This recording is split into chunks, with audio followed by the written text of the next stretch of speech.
Alrighty.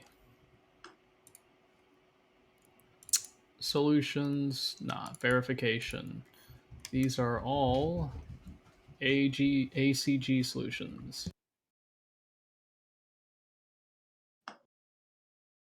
Copy.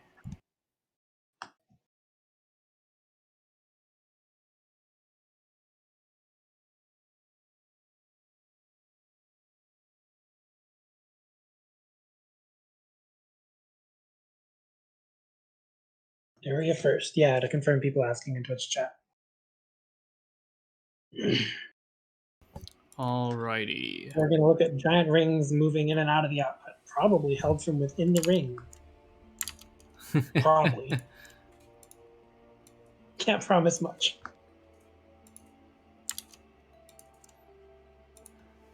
Alrighty, let me just bring up my spreadsheet.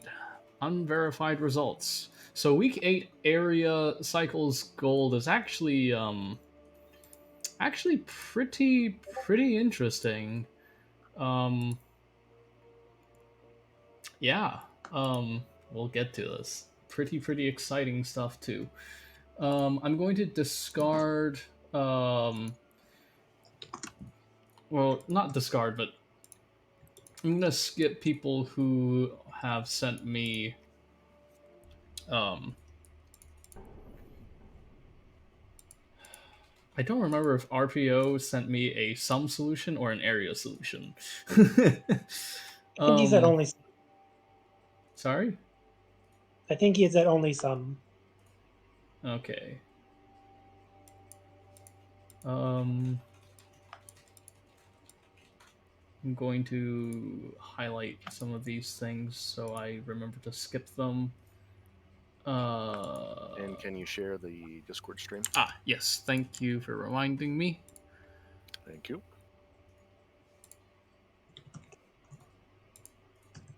I greatly appreciate a more live. Yeah, I'm just taking a quick look. Communist Mountain says that theirs is both area and sum.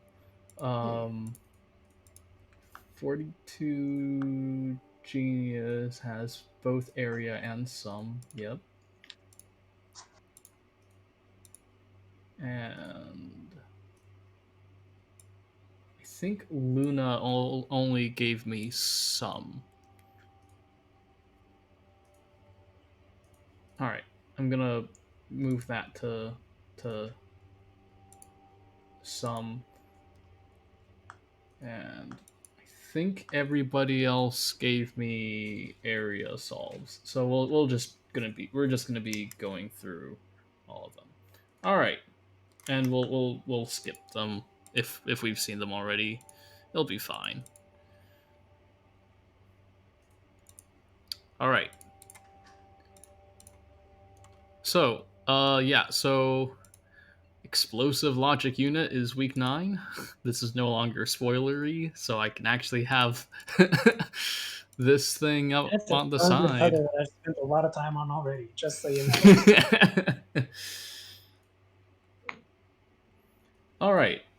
I'm gonna quickly say, in hindsight, well, before we start, it was originally gonna be this.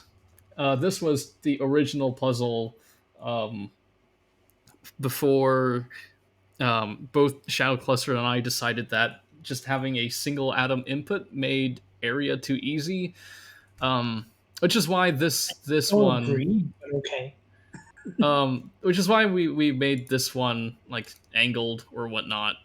The main thing is with this set of inputs, it's actually completely balanced. This is 24 atoms and this is 6, so it's literally a 4-to-1. But the reason why I felt like I wanted to get rid of this is I wanted people to really experiment with Burlow suppression, and I felt like a lot of people would kind of skip over looking for solutions with the bigger inputs once they just have the single salt input, because like I think it would short circuit a lot of people looking into building suppressions or building solutions. Burlow suppression. Okay, so Monster Racer is asking, what is Burlow suppression? So, Do you want me to try to give an explanation? I can show something to the stream right now. So this is my idea of what minimum area could have been, absolute minimum. But here, I'm gonna get rid of these. I'm gonna put this salt input here. This is something you can do. You can put the Burlow wheel over the input. This does not crash. Fun fact. um, Well, it's input suppression. yes, it's input suppression, but it's with a Burlow wheel. Yeah. Sorry if you didn't know about this beforehand. I know I didn't mention this really in a like in the thread or anything, but yes, you can actually spawn or put a Burlow wheel over an input, or if you did something like this. So I guess a common question though in this case is, well, what does that give you if you still need to move the Brillo wheel to be able to access the input? Because now the Brillo is taking up 10 hexes instead of 7. But it actually kind of only takes up 4 hexes in this case, because you can use the 3 to its left if it's in one position. And you can use the 3 to its right if it's in the other. So paradoxically, by putting Brillo on a track, you get more, or it takes up a smaller footprint. Yeah. And the smallest possible footprint of the Brillo wheel is 3 hexes, which is part of the reason I showed the AutoSalt sum GIF, or AutoSalt area GIF in Discord so many times over the week. Just to try to provoke people to like, maybe that's a thing. Mm-hmm. That tech exists. Yeah. So for the purpose of just getting like a good feel of how much area everything is, this area right here, which is Burlow wheel on the inside, and it's a perfect translation over by 1 hex. Oh, whoops. This is at 55 area. So this is kind of like a general feel of how low area might go. Of course, it's not a completely perfect translation here, because this stuff here, technically you don't need, because you can shift this over here. But the problem with this is you're gonna have a really difficult time getting atoms from over here to over here. Yeah, I'd be surprised if anyone did something like this, but we'll have to see. The complete hex on the inside here. Let me just drag everything in here.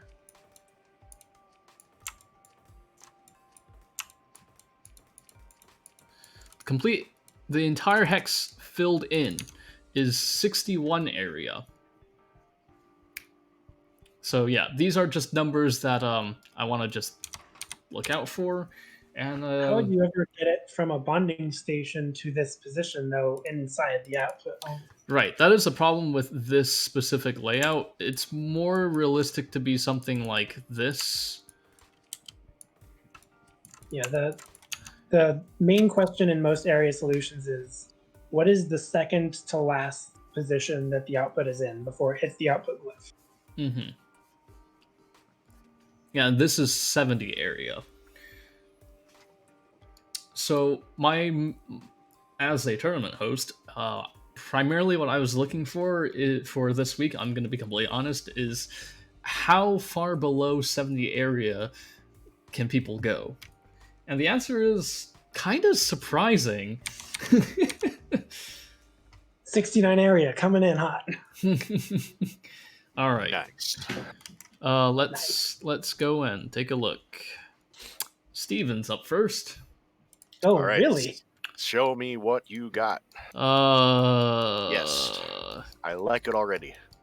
I don't know where to begin, but let's track. Okay. It doesn't even start there. Where does it start? Old tape loop length. 4. He had mentioned something like unnecessarily conditional, although no, that was about his cost solve, which was his sum solution. Where's the 2-atom input? Doesn't exist. Oh wait, no, he has placed it. Obviously, weird. Oh, here it is. Okay. We gotta just watch this one as a GIF, honestly. Yeah. Well, we'll see. We'll see. I'm gonna follow this. I'm gonna take a look at this first, of course.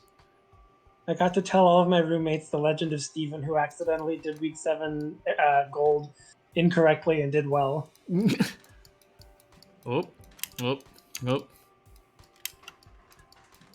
On its way. Ah! Choo, choo, choo, choo. This thing moves so Jab it, fast. I have to, yeah. Choo, Wait a second. It's choo. Yes. Ah.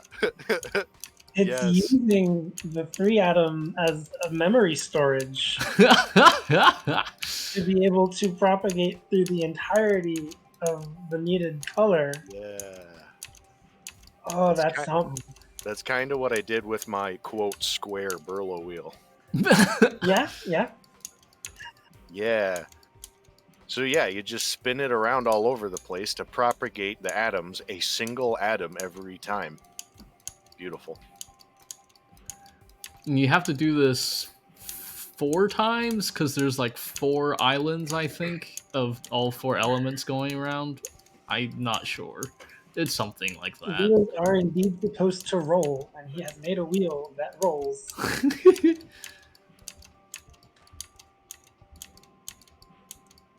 It's got to be one of the largest areas I've seen in a non-waste chain solution. Oh, no, it might just be a waste chain, though. The only way I can think of to make this more impressive, is if outputting was conditional. So it kept going on this shorter duplication loop, and every time it would send things farther along the track, and once it's finally complete, it'll output while in the middle of the loop. And so you have several different products moving in the loop at the same time, but at different stages of the process. Yeah, I don't know how to follow this just because it's everywhere. I'm just gonna It'll run be done this. soon, and we can record a GIF. Yeah, exactly. I'm just gonna run this to completion and then record the GIF to take a look at what the heck is going on.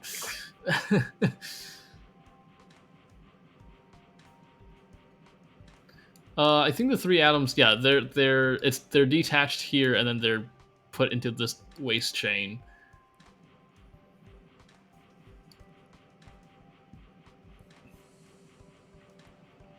I'm the waste chain man.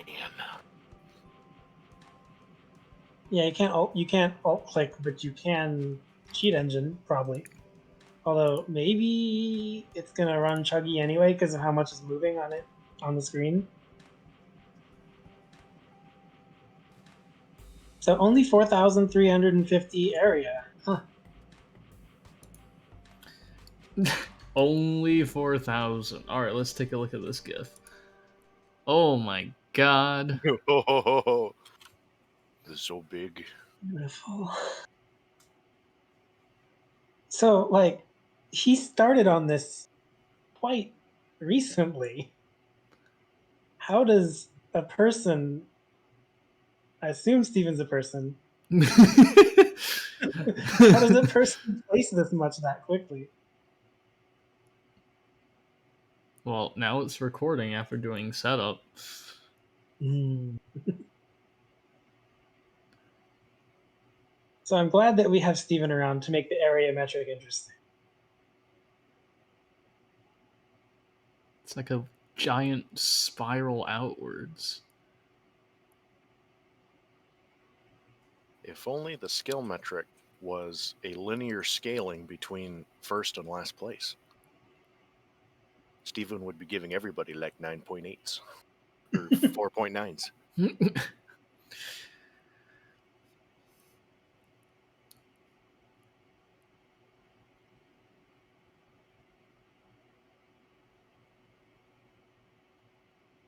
All right, that's a GIF. I'm going to upload that to. Actually, no, I can't really upload it because. I wonder how big this GIF is. Desktop. GIF.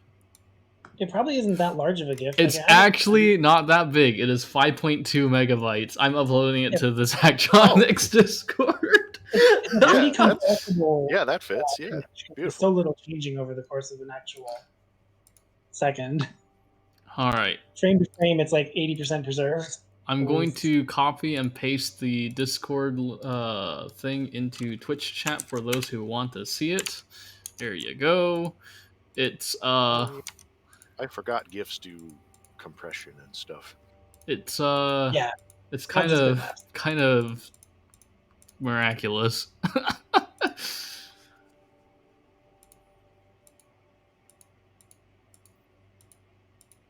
All So right. there's our starting point. Let's see if anyone can get below 4347. All right, Luna sent me a sum solution, so I'm going to save that for sum. 42 Genius 42. Nice, nice. My alt. I mean, different person besides me. Let's take a look. Well, not using equilibriums to show the hit area. Tisk tisk.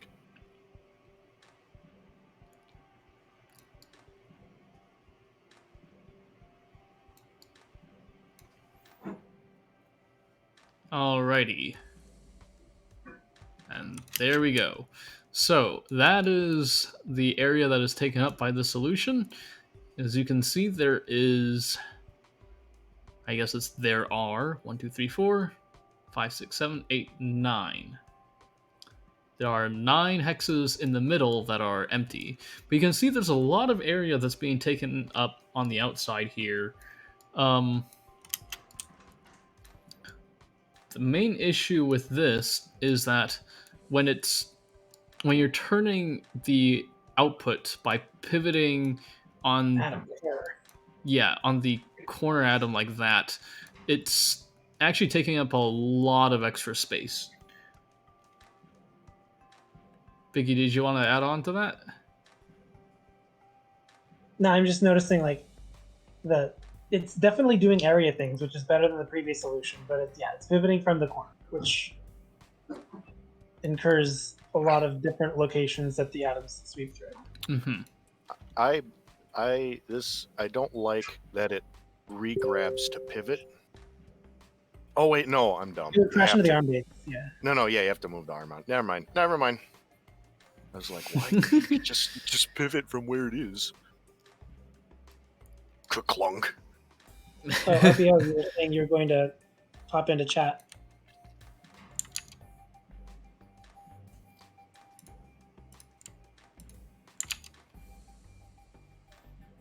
With the contestants as well, to make sure that anyone who doesn't have audio and only has the chat log knows who it is.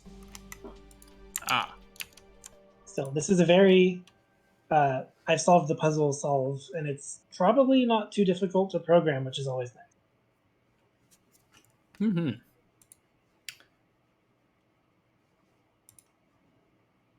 Coming up next, Communist Mountain. This is both a sum and an area solve.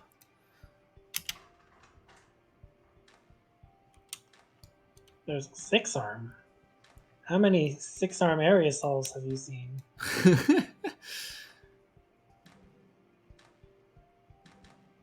So the pivot point is 1 away from the corner on this. Mm-hmm. There's also a lot more area taken up by the other grabbers of the 6-arm. Yeah. Oh, and it moves it after rotating, so it kind of nullifies the benefit of grabbing off of not the corner. Yeah, so it incurs a lot of... Why does it go down here? Oh. Huh. That's a little bit weird. Oh, it's because it needs to do input suppression? I'm a little bit confused as to why it rotates sometimes like down here and sometimes it rotates all the way up here. Because I think this rotate saves on area. I don't know. Yeah, Guilty Bystander is posted in Discord chat, not Discord chat now, also in Twitch chat. The summary of rotation areas depending on where the pivot point is. And I think most of these assume that the pivot point is like an arm inside of the output grabbing and rotating instead of pivoting by one of the atoms in the output. Because when you pivot by an atom in the output, that's going to probably give a larger area than rotating from within. Mm-hmm.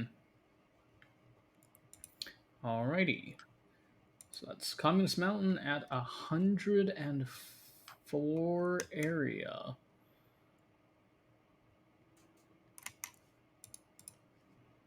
Coming up next, RPO sent me a sum solution. Panic.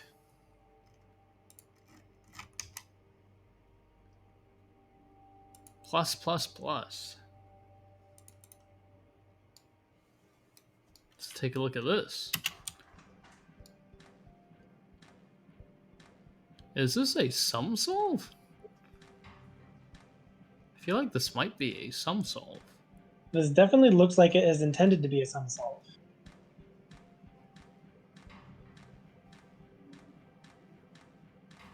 All right. Well, but it's 82 area, so it's showing us some improvements coming from an arm inside the input doing a big rotate. indeed. It rotates better. Let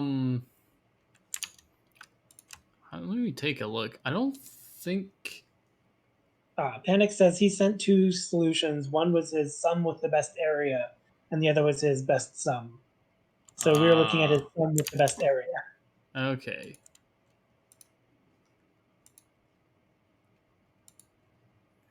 There we go. Coming up next, Kupioawa.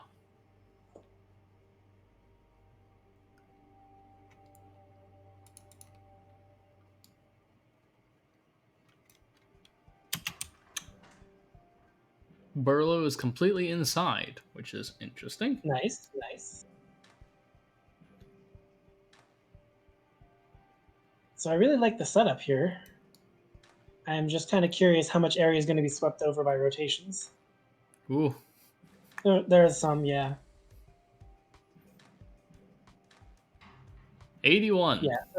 The amount of footprint outside of the hexagon puts, there's 2 rows at the bottom left, which is a little bit more than I think you would need to be able to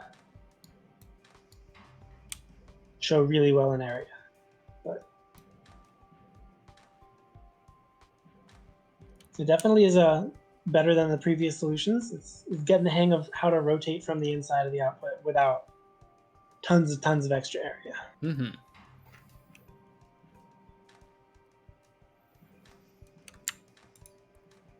This one is a little bit slow, though. At over 800 cycles.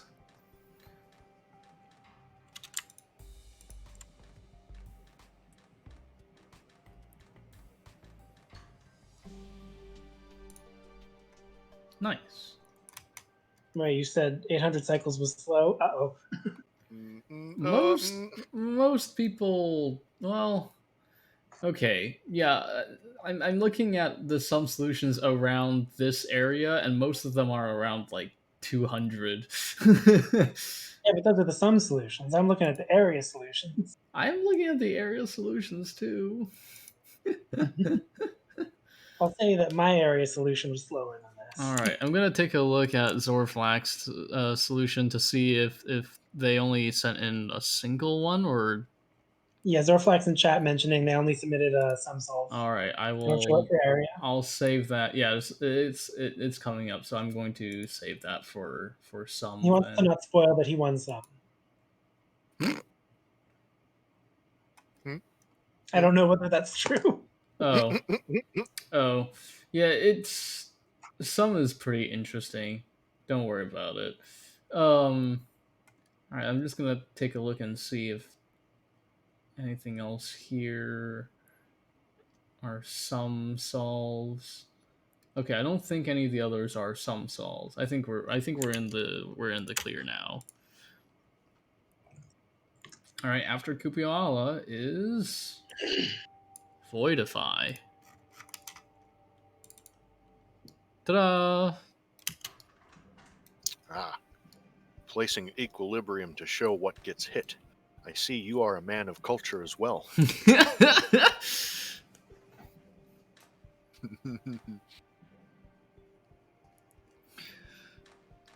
All right, so There's a lot of partial assembly going on. yes, so this is showing one of the techs that we'll be seeing a lot more often coming up. It's it's building the output in parts and fragments and then linking them all up together. Yeah, The it's problem I found with this approach, and this is the sort of solution that confirmed that it's sort of a problem in my mind, is you still have to use so much space outside of the wheel. You don't just get to use inside of it. Yeah.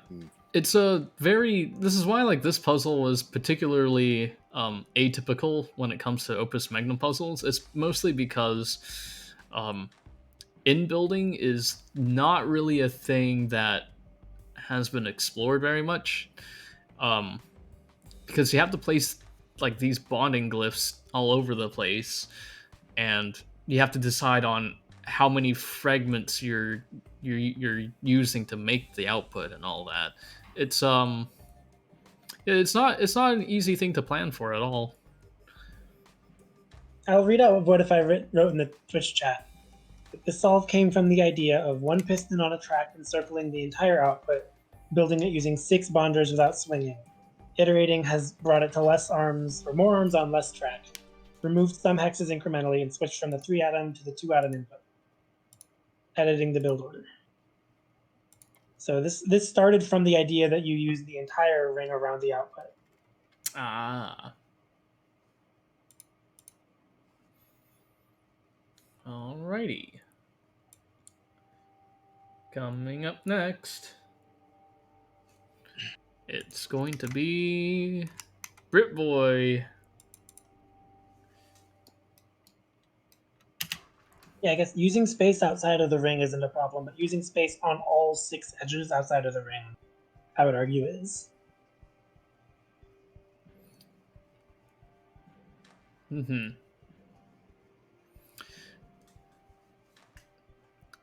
Yeah, the original 70 area calculation that I showed earlier was assuming that you only had to slide the output in only through one single side inwards and not having to do like two. Right? I guess technically 3 Yeah, sides of you're the outside on hexagon. 2. Yeah.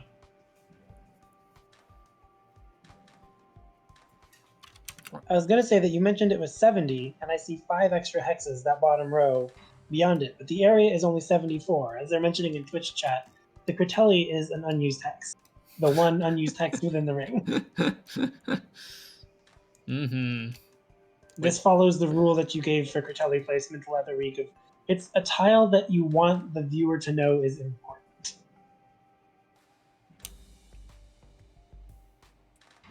Fancy.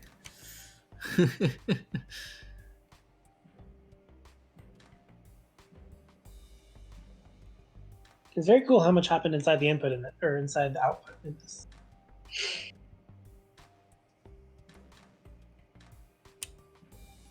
I'm trying to figure out if there was a way to connect an extra pair of atoms onto this end and possibly save 5 area. I don't know.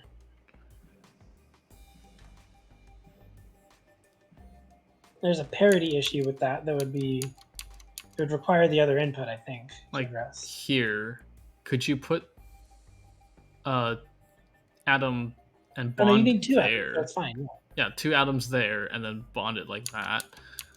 I think probably those tiles at the bottom are being used regardless for swings. Or maybe not all of them. 'Cause then you, oh, it wouldn't have mattered because this had to be bonded on. Huh. Bond at the top is also that. Yeah. Oh well.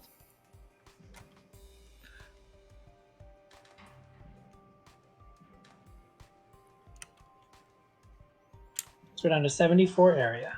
Mm-hmm. I'm guessing another arm or two maybe could have sped it up, but I'm not certain. I don't know off the cuff whether you could squeeze another arm or two on that track without having stuff collide. Mm-hmm. Yeah, there's the question of whether arms get in the way of stuff, but I think the bigger slowdown in the solution was just the amount of maneuvering it took to get from the newly calcified duplicated input into a position that is important. Coming up next, Topo Mouse.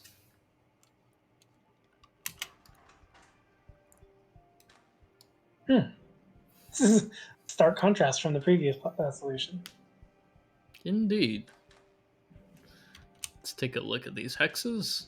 Seems a bit summish. No, this is definitely area-ish, I argue.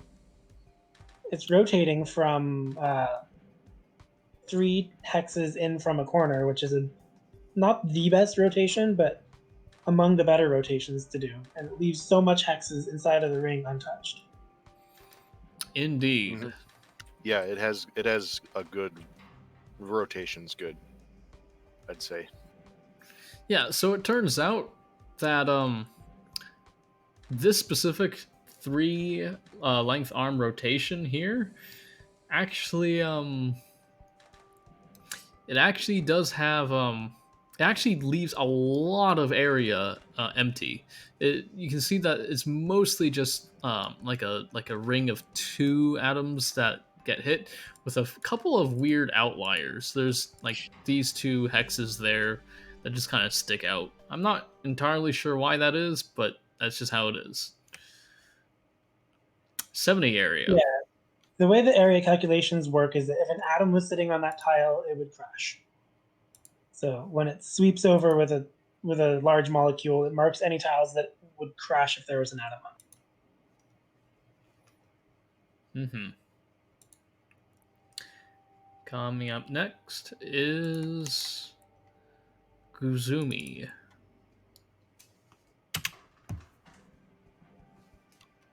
I embraced the outlier tiles.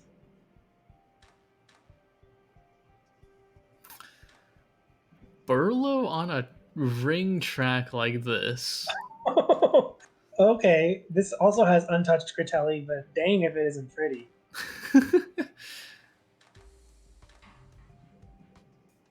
Okay. Man, I'm getting a little more love for this puzzle than I previously had. Just seeing how all the different approaches look pretty. 69 area with the 70 you had outlined -1. Nice.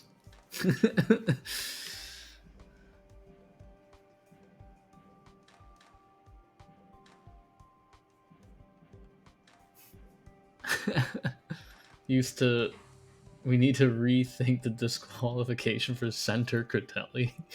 People were saying that putting the Critelli in the middle of the ring was too obvious and you would be disqualified. But this one shows that it is clearly better than not.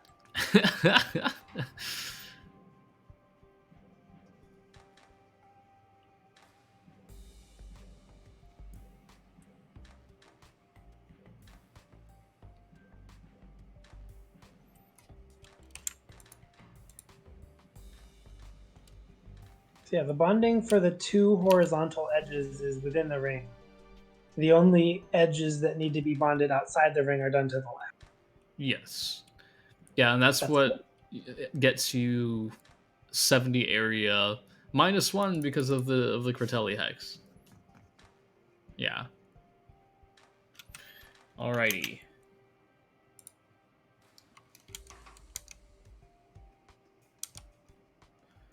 Coming up next. Chickens in the attic.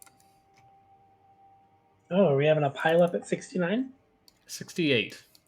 Ah, only one person. Well then, congratulations. You had the only and best nice solution. Nice. Ah, What is this Ooh. length, or what is this 3-atom input? yeah, so it turns out not a lot of people did the 3-atom input, but at least one person did. All right, so this one does rotations, and it has the couple of little out pips, but it does match them very well with the output glyph itself. I feel like 3-atom only makes this solution slower. I guess it avoids needing to make an angled bond, which might be better. I eventually assumed that the only reason you would give a 3-atom input was that we had a 120-degree angle provided to us without needing to put a bonder to create it. Mm-hmm.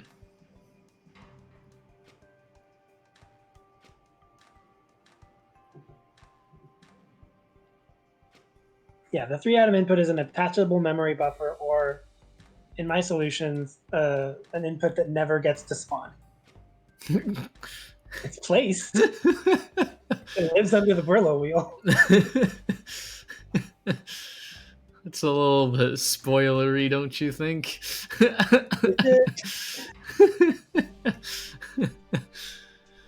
It is, to me, the best use of the 3-atom input. I think my question would be. Oh, never mind. I was gonna say, why couldn't you put the Burlow wheel over here? But the problem is, when you rotate like this, you never actually get that on any free hex. Yeah, the Brillo wheel is doing exactly as much extra area as it needs for that partner. Mm-hmm. So one thing I should probably say, because we're doing results now, there's less ties in area than you think. Um, Oh. yeah, Even at primary? or I should say, like, sure, there's a lot of people tied with each other, but they're not all tied like on a single metric. There's a lot of like 2s Yeah. and 3s and not like a 17 tie. Yeah, 17 Okay. way tie. it's pretty interesting actually. Alrighty, coming up next. So, Chickens in the Attic was at 68. Now, next is. Oh, I should also probably say Chickens in the Attic is at the bottom of front page. Oh, cool. Yes. So, Rich 27.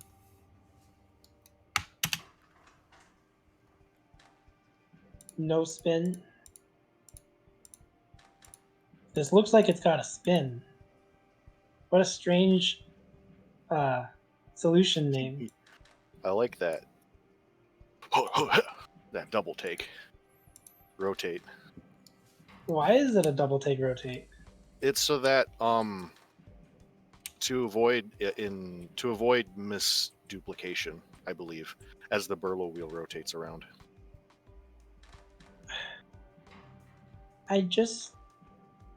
That seems to mean that you want the Brillo mirrored. Yeah, you want the Brillo mirrored for this to not. Yep. Oh, that's icky. This is why Brillo inside the ring is bad.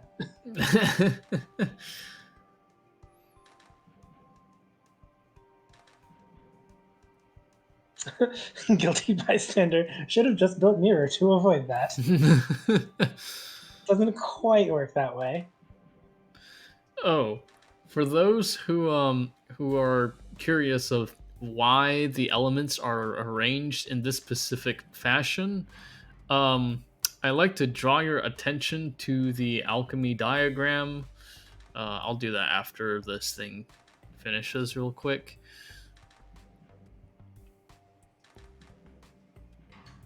Alrighty.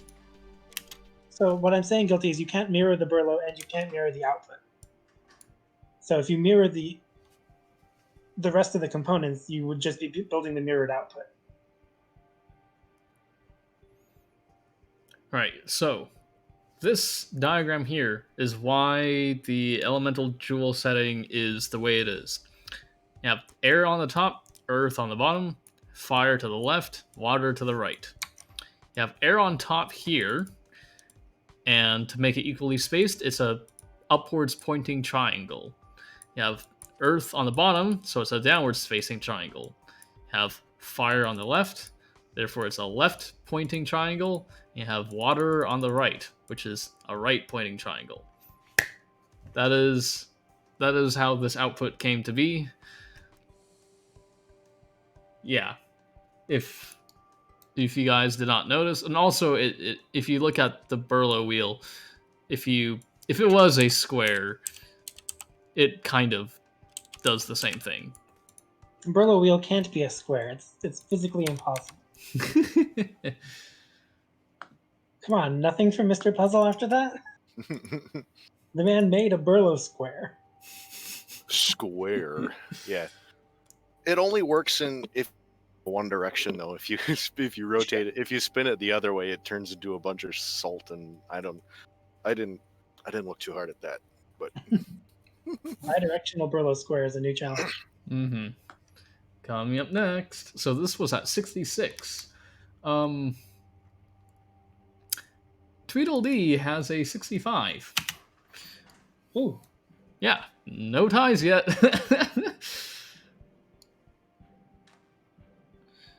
Yeah, it's interesting. It's really cool to be able to create an area puzzle and have such a variety of primaries submitted.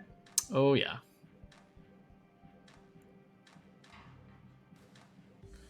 Guilty Bystander says you can mirror. I had several different solutions where some had to build and rotate clockwise, others had to rotate counterclockwise, and the difference was mirroring.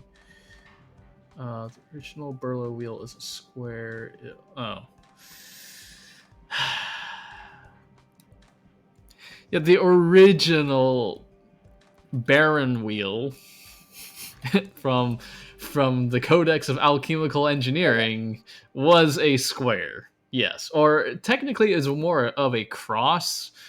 But yeah, it was square shaped. that was my first exact like. I'm pretty sure. God, I loved that game as a kid. My first electronic game was TIS 100. I didn't even know about the studio before that game released.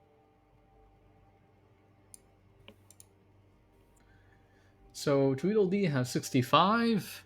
Next up is Andrej K, who has a 64.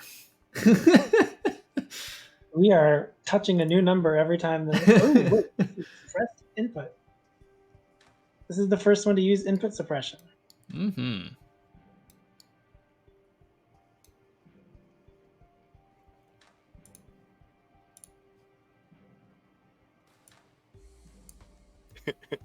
Opus Magnum 64. Oh wait. Oh yeah, chickens in the attic. I meant suppressed input via the Burlow wheel. Yeah, yours had input suppression via the partial input.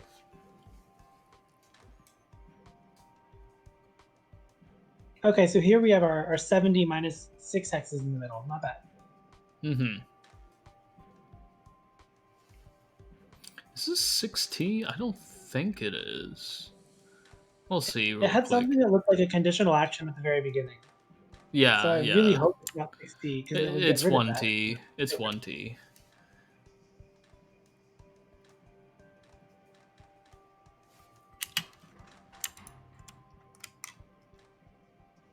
What does Trump change boy mean in Twitch chat by contiguous area? Isn't area by definition contiguous?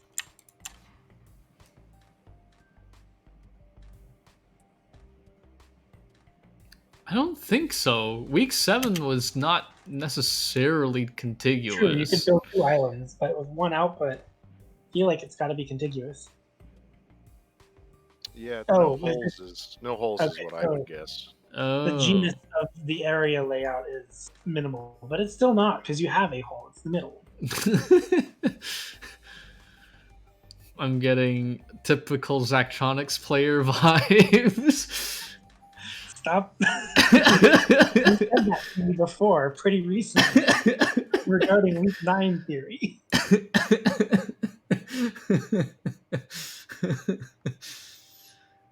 Oh, I see. I see what they meant. So another one that takes up the 70 area footprint and doesn't go any larger. Oh, okay. All right. We have our first series of primary metric ties coming up, and that is starting with Flame Haze. At, well, I guess it doesn't actually say until it runs to completion, or runs at least for one loop.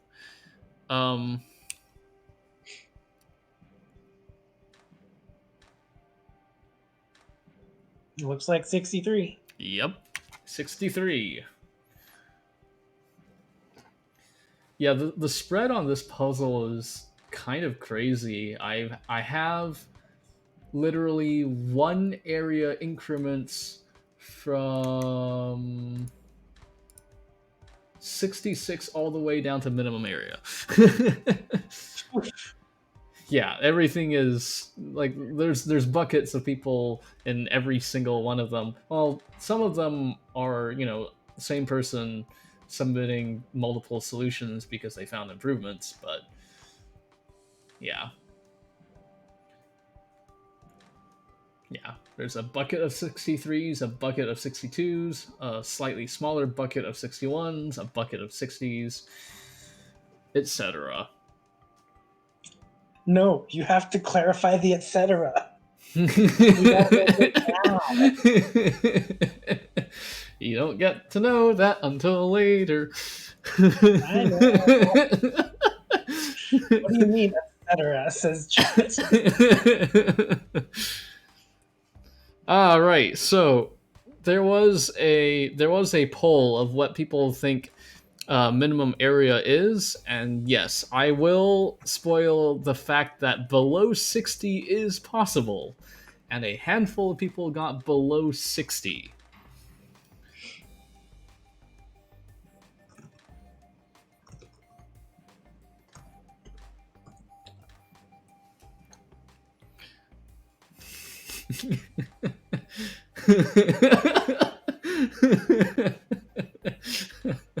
Yeah, Twitch chat is freaking out over my use of the word etc.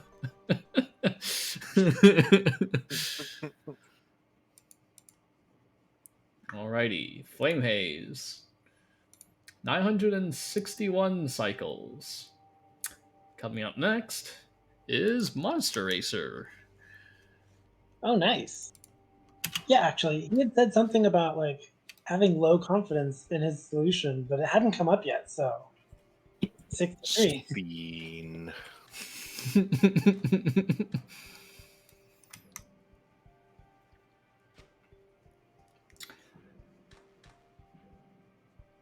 I don't think there are any triple metric ties. No, there are no triple metric ties in area.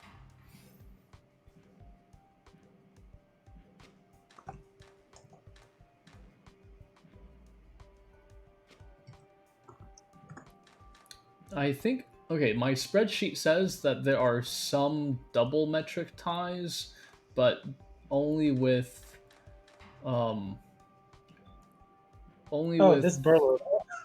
only with people who had worse non-scoring solutions. So Burlo's having a wild ride. Indeed. That is why they call it a Burlo wheel. Got him. We'll go. Brr.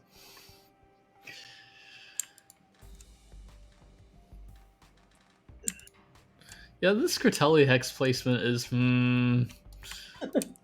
think it's a tile. We just haven't discovered why yet, and no one will ever know.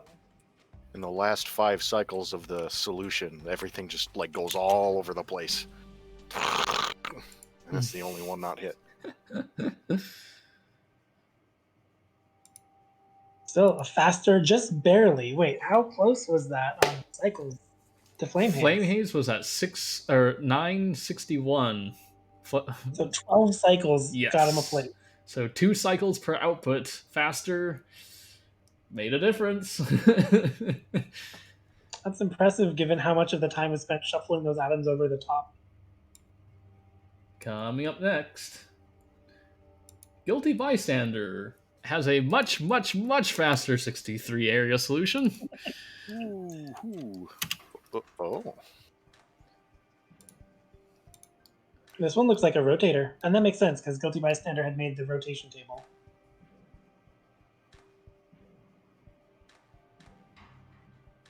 '63 area, and your first output was at like 60 cycles too. So, yeah, this one is a lot faster. Yeah. Guilty Bystander mentioning if you rotate the entire thing and have no Burlow suppression, that he thinks this is min area.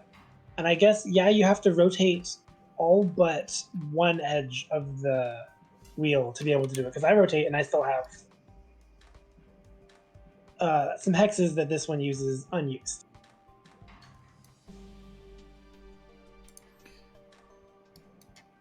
Ooh, I was wondering why Arm 4 had a track there, and it's because at the very beginning it had to go and set up that thing. Cool. Yeah, so this is a 63 area. Arm 6 isn't needed, but Arm 6 isn't a tile that is hit by the swing anyway. So you can put an arm there to make it like a cycle faster in the lead.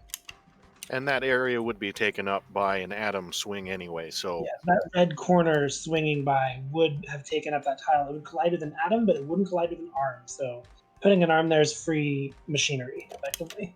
Yeah, and I think it does help speed up things a little bit because the arms in the upper left corner can work on the next input, I think, while that piston takes care of output. Yeah. Arms have a base of half the width of a tile, and atoms have a base of √2/2 the width of a tile. Yeah, so arms are smaller than atoms. It's a little bit weird. So for example, if you had length 2 rotation with an arm and an atom at the corner.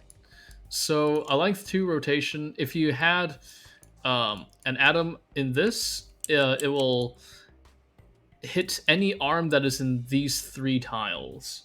But if you're talking about atoms, it'll also hit these 2. Yeah. So this is the area that gets this is the total area that's taken up by a arm 2 swing, but these 2 up here only collide with atoms and not arms. For length 3, you have all of this. This entire upper 2 will collide with atoms, but arms don't collide there and there. I believe this still collides with an arm. Arms in the middle definitely collide, yeah, but the edges are safe by a few thousandths of a tile. Yeah, that middle part has frustrated me so many times, like over the course of playing Opus Magnum. Even if like a solution that will always get you once. All right. That is So if you have that rotation by this point, those 2 tiles that are always a little bit dinky are free game to put arms in if you are using that specific rotation. Yeah. Coming up next, 62 area solutions. And Hallow Jasper is the first. I believe this is Hallow Jasper's new entrant. Yeah, that name sounds new to me. So yeah, welcome to the tournament. This is a very, very strange puzzle to get started on. What are these Earths? Why are you building? What's this build order? I think they debond all the single atoms and then they put them in the middle. Centers. Yeah. Okay. Maybe I'm spoiling that I'm clueless, but this build order seems very alien to me.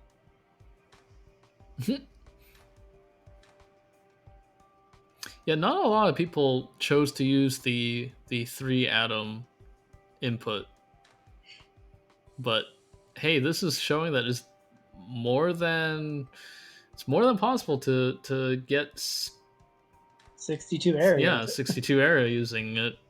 Pretty cool. The reset where all the arms do things. It's good that they at least monitored the reset to make sure that there weren't accidentally arms going outside of the footprint. Mm-hmm.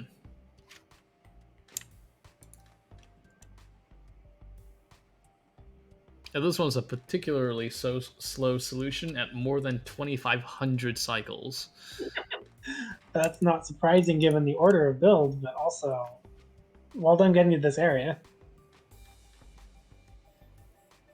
And on a first submission too. Oh yeah. Yeah, they showed up in the Discord and they asked, "How do I submit a file?" And I'm like, "Oh, cool, new entrant." It's good to see a new entrant this low, or this like low metric wise.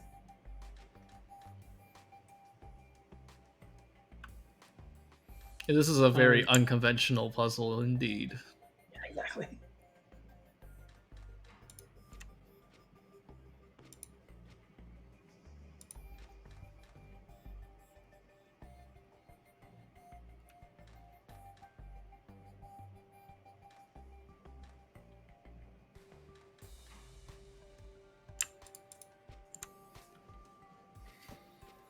All right, guys, start thinking about your top 3 bets. We're nearing 10th place. Not quite. We're like at 15th, I believe.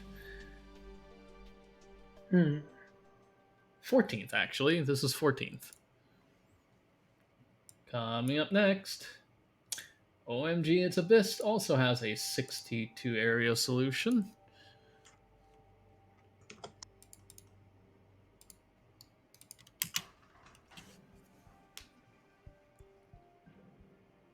A lot of machinery in the 70 footprint.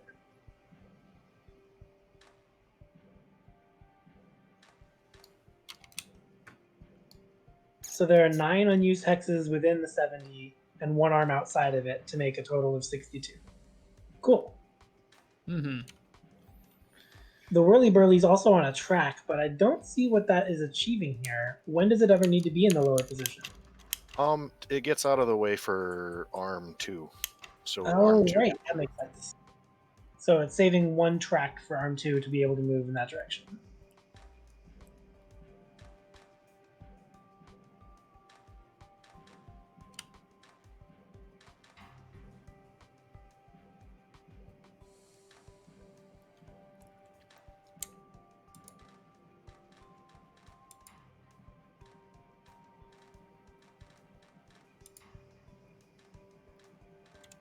Where's the Critelli? It's up here.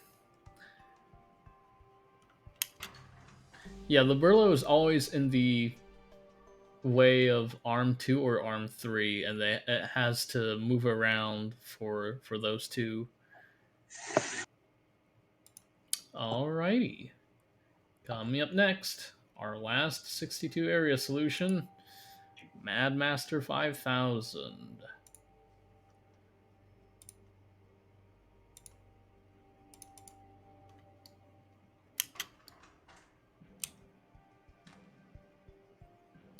Oh, I like that track in the top. That's a very familiar track. The solution is familiar and comfortable to me.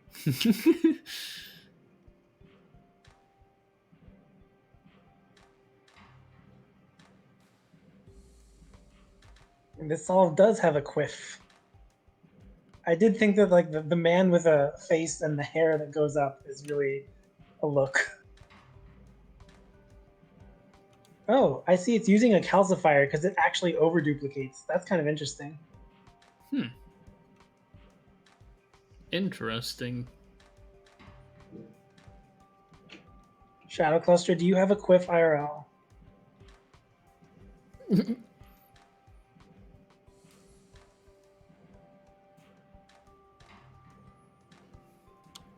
Yeah, that tile on the top is the one tile where I'm having to like stay out of the way of the large rotation.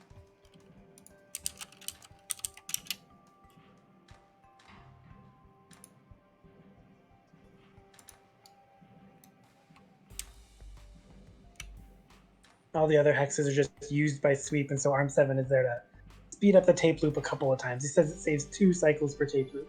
Mm-hmm.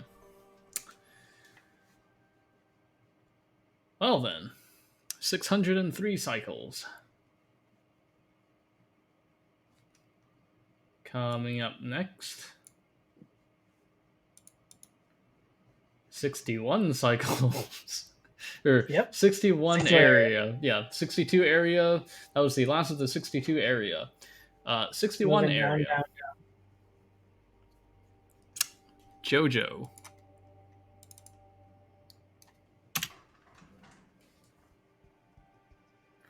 Yeah, 61 cycles would be pretty interesting. Sorry, I misspoke.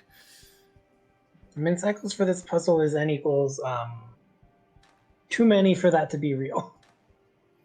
Yeah, it's what is it? It's It's inputs got of 5 atoms of 5. input and 24 of output, so it's got to make 144 atoms in total to finish the puzzle, 5 at a time. So it's going to take. I don't know how to do division. Actually, it's a weakness. 20 input. 145. It's 145. Yeah, it takes 29 of each input to actually finish the puzzle, which means it takes 58 cycles plus. Okay, 61 cycles is maybe like theory limit. Because L equals 2 for bonding and duplication.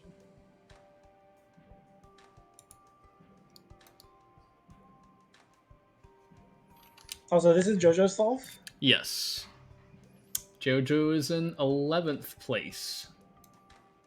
Why is the wheel on a track other than just... Okay, it does scooch down once for the rotation, of course. Yep. Okay, it's overlapping a tile that is taken by Arm 2 for most of its maneuvering and a tile that is taken by rotation. So this is Burlow on a track taking up effectively 4 area. Very nice.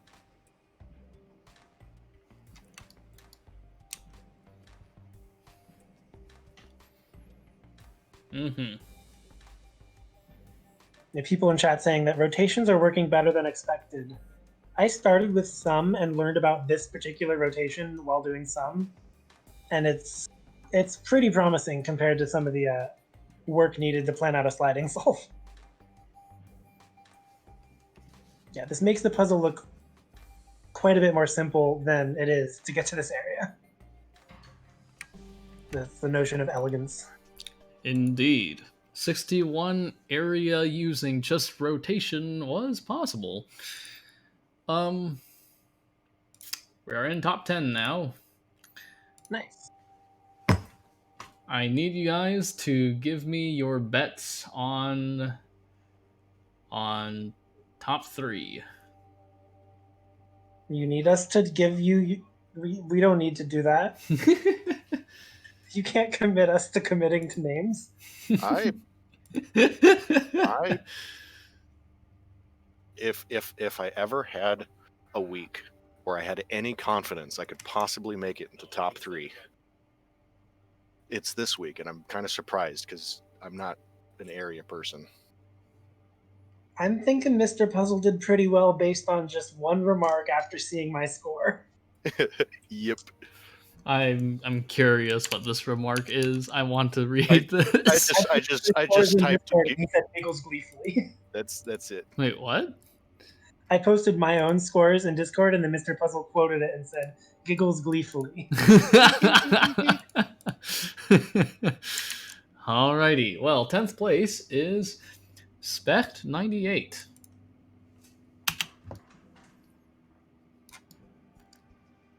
It's like a ice cream cone hairdo at the top there.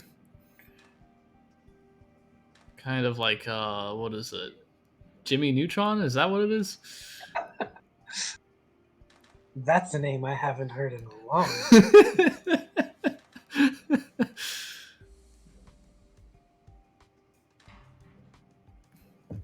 Llewellyn is spelled that way? I don't know how it's spelled. I tried. I know Llewellyn's I guessed. very differently. It's got like a W in there. Yeah, exactly as Goodbye Galaxy put it, and I wouldn't have been able to create that without seeing it.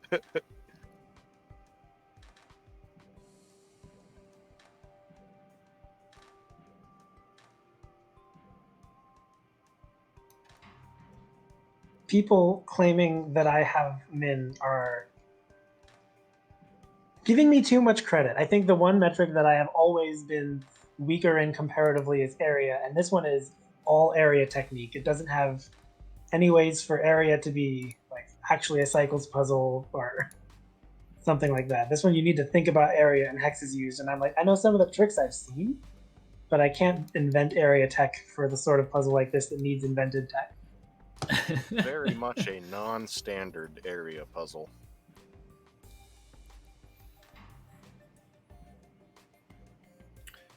Mm-hmm. So it's very cool to see how many of the solutions are avoiding needing 3 edges of the hexagon on the outside. Yeah. It says only 2 edges on the outside, but it also has Brillo outside. So, coming up next might be a little bit of an upset. We're reaching 60 area solutions. Let me just double check.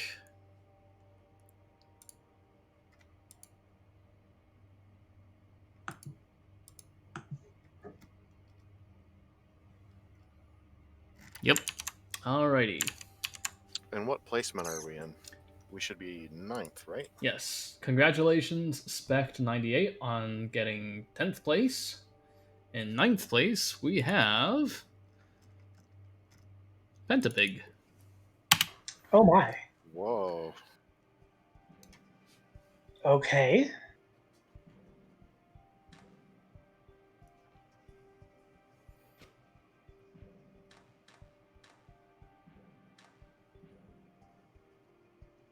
Using only the 2 atom input and has 3 outpost pistons. But the Brillo's outside. I guess that's some of the reason that this takes up a lot more area than it might seem. A lot of shuffling there to get the last a little bit. Yeah, sliding 60 though. Yeah, there's a lot of area hollowed out on the inside of the hexagon, but there is a lot of extra area taken up by the burrow wheel being on the outside.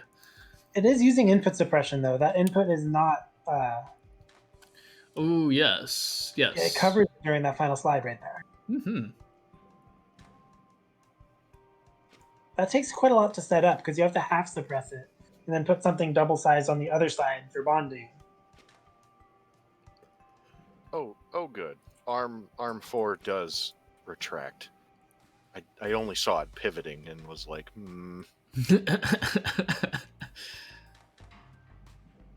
Yeah, orchestrating a suppression on that input in that position is a way of winning a few more extra area to play with at the end.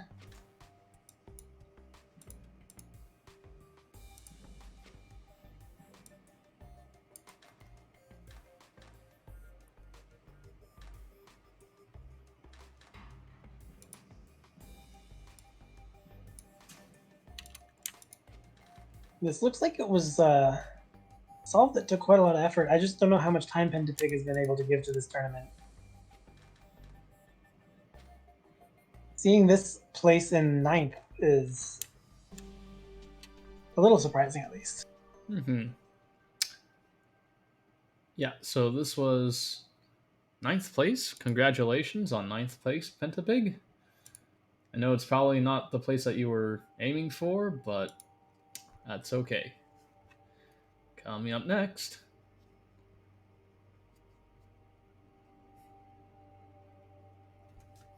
RPO, I just read your comment and it's like first Goodbye Galaxy, second Brother Mojo, third Matter Monkey, and like I'm sorry, Matter Monkey is up next. Oh wow, okay. So congratulations, Matter Monkey, for taking 8th place. Also at 60 area. Now this is Look at this is the sliding build. bucket of 60 area solutions.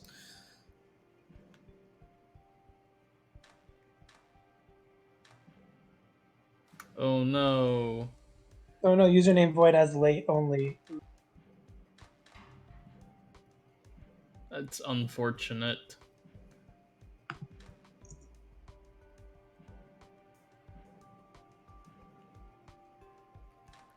So Pentapig was at 1100 something cycles. It was 1194.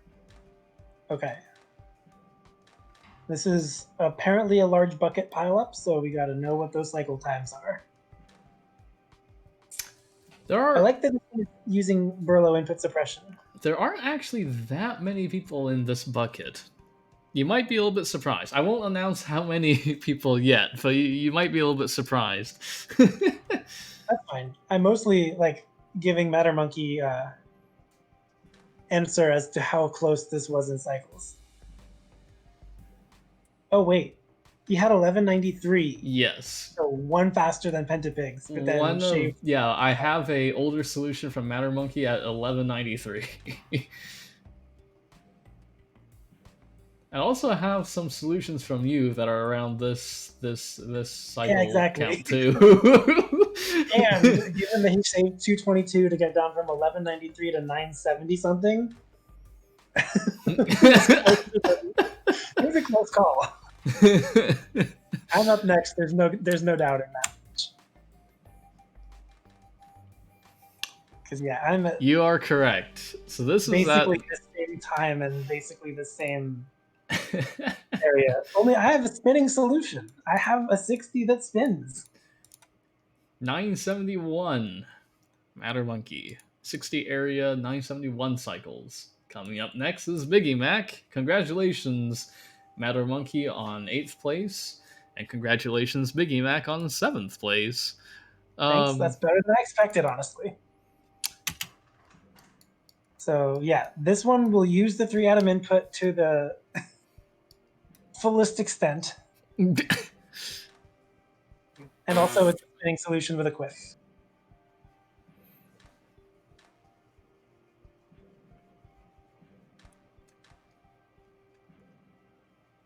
Yeah, it's just fancy equilibrium. And the Critelli is there to draw your attention just in case you missed it to the fact that we're bullying the 3-atom. So yeah, that long track that I said was very familiar from a previous solution, it has that one top piece so that the arm can get out of the way and is otherwise there to save. I think it's 6 cycles on the loop. Same with arm 3. It's a hex that's taken up by rotation, so it just helps speed up a couple of points throughout the loop.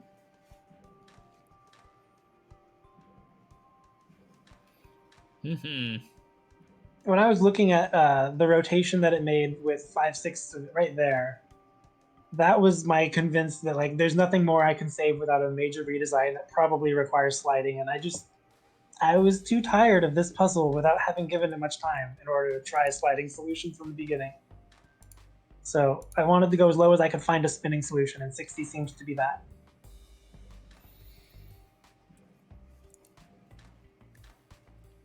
Well, knowing what you all know now, what are your new guesses for top 3?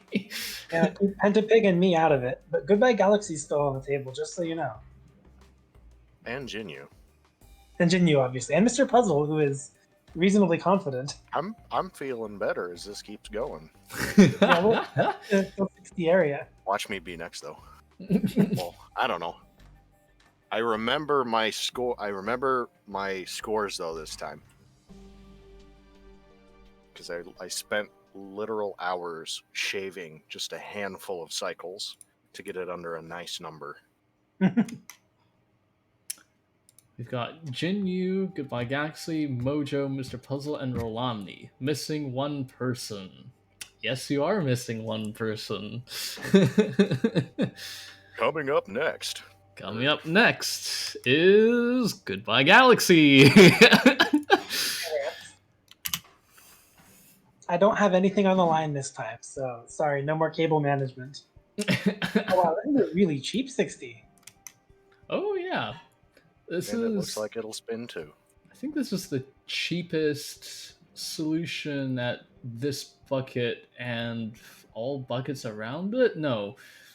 JoJo has a 140 for 61. Yeah.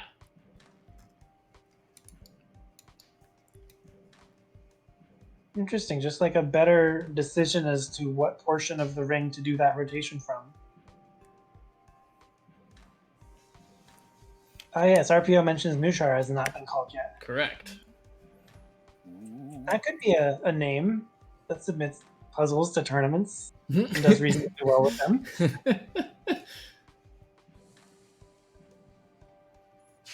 Right, so If I recall correctly, Brookie, I believe this is Nuchar's first year competing in the tournament. But he's a regular in Space Chem. I know that much. yeah. So the other move atoms around in a grid game, whether it's a transferable skill, comes with quirks. Well, congratulations, Goodbye Galaxy, on 6th place. I don't know if I said this, but congratulations, Biggie Mac, on 7th place. Thank you.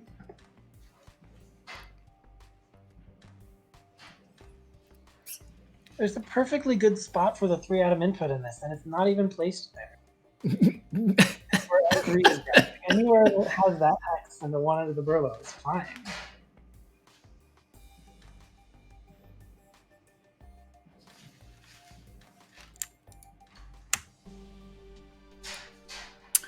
Coming up next, we're getting to top 5. Brother Mojo is next. All right.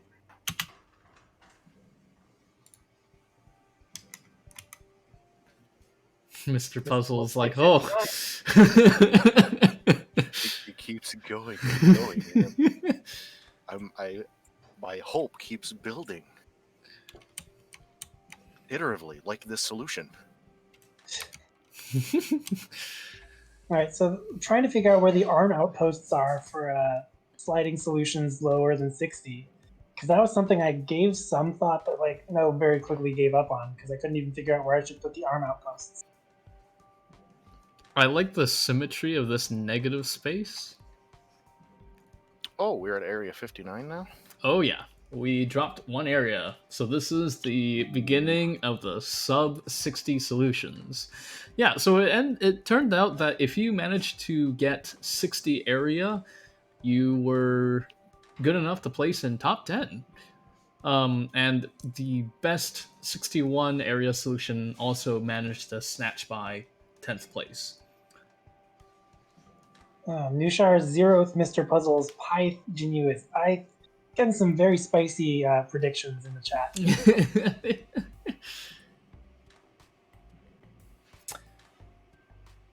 I'll say one thing. The best solution that I received this week was non-scoring. Shadow Cluster, I mean, I'm not surprised.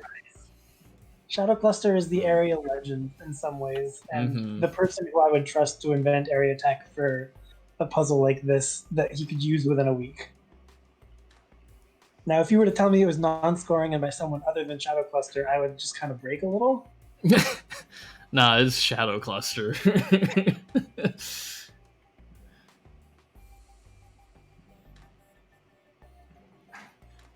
But we'll have to see how low this goes.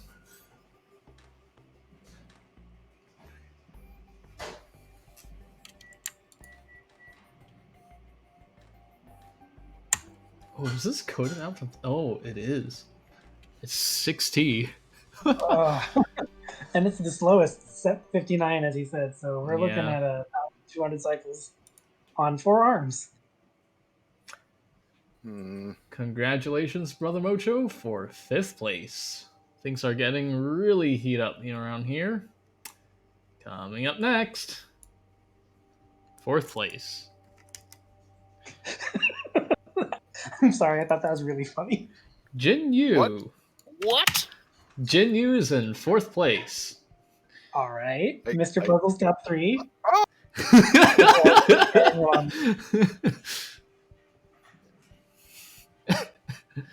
Mr. Puzzle can't contain his excitement anymore. It's really hard. It's really hard. I'm top 3. I'm ahead of Jin Yu. I'm ahead of Pentapig. I'm ahead of Biggie. What happened? There's still the opportunity to be Romney. What is this? So this is a really cool last bond. Just the way that it all kind of pops out and bonds in every place that it could bond.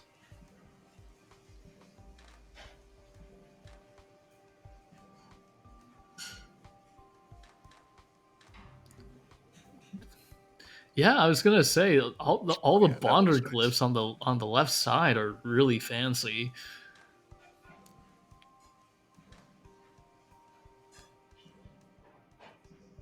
Yeah, Guilty Bystander asking in chat, can you tab through the last few cycles of bonding?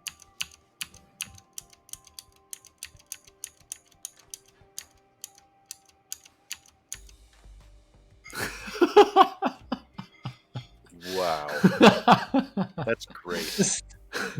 You I wouldn't say this is no Brillo suppression. I mean, it's not suppressing the input, but it is helping share space.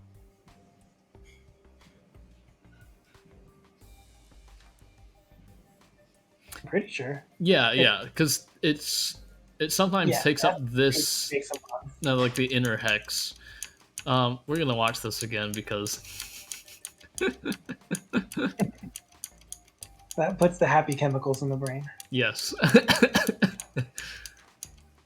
So that gets made there, and then all of this gets pulled to the side, this gets pushed up there, this gets pushed over there. Bam. So you have Padoom. 4 arms capable of moving things simultaneously, and 3 of them are moving. Arm 4 is a slacker.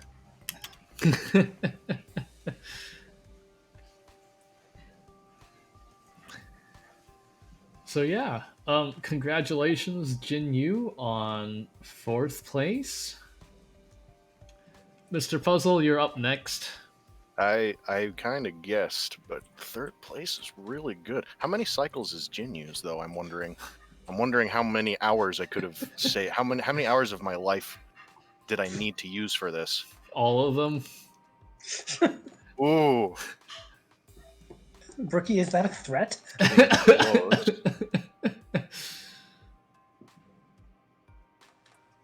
That cycle count is getting really close to the cycle count I'm looking for. 1007. Oh, it was worth it. The last cycle save was not necessary, but The prior one was. the one before it wasn't either, I guess. But I wanted to get under 1,000. Mr. Puzzle.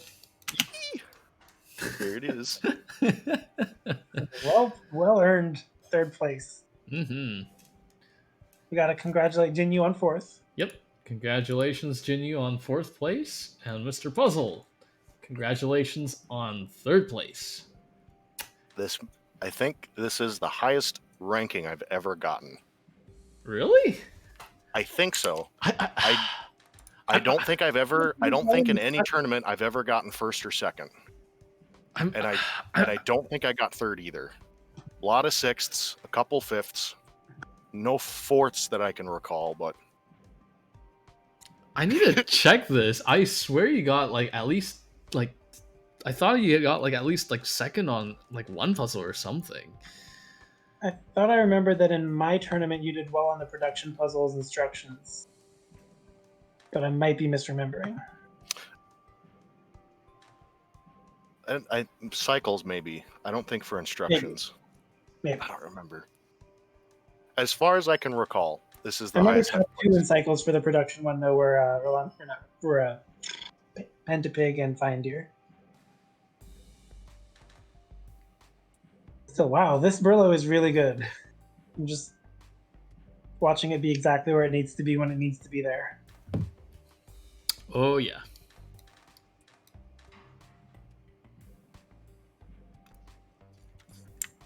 Probably the motion I'm proud of the most is I construct.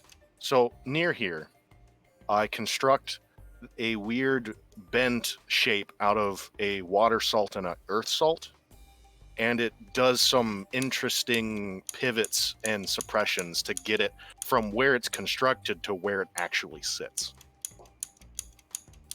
And that helped me save an area or two. This little maneuver there. I think. Yep. Okay.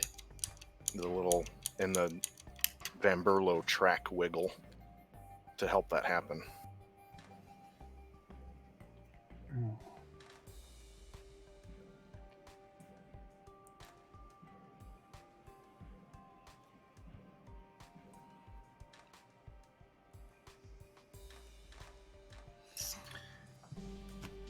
Congratulations. Third place. This is our last 59 area solution. There's, Ooh, but wait, there's more. Coming up fastest next. 59. I'll take it. Yes. Second place. Second place. Rolomni. Oh, we have a new winner. That's so awesome. Mm-hmm. But also, Rolomni's 58 is so awesome. Got to see how that works. Nice Cretellied hex placement.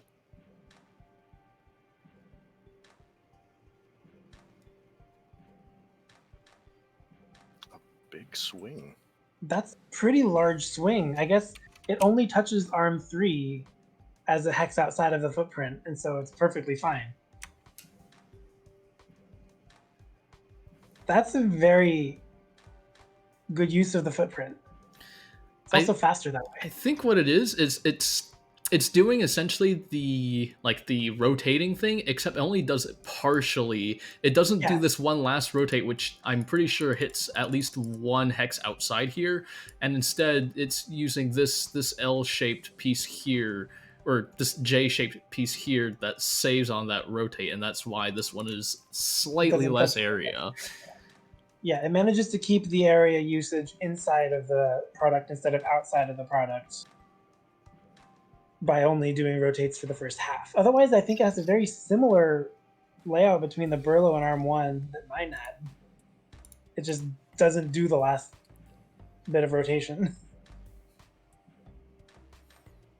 I'm still a little surprised that such a huge swing like that worked for small areas. I would have sworn that you would have had to build everything in small pieces like I did. This is impressive. Arm 3 is the one that's only there really because there's a swing that touches that tile. But if you could get rid of Arm 3, it'd be 57 area, but you'd have to do a lot more translation within this footprint. So 58 area. First place is Nuchar. Congratulations, Rolomni, on second place with a very nice 58 area solution. You were the only person with a 58 area solution. What? What? Nuchar has 57. Oh, nice. I love it. Congrats to the repeat, like a non-repeat winner. That's the word I'm looking for. Coming out of week 8. This deep into the tournament to get a win when you haven't won previously is really something. So this hole shape is kind of familiar. I remember talking about having a symmetrical hole shape in here, but this hole is bigger. It saves the area that I think was on the bottom. I think it's like one hex here and like one hex here that are saved or something. And I think that's why this one is 57 area. I'm not entirely sure.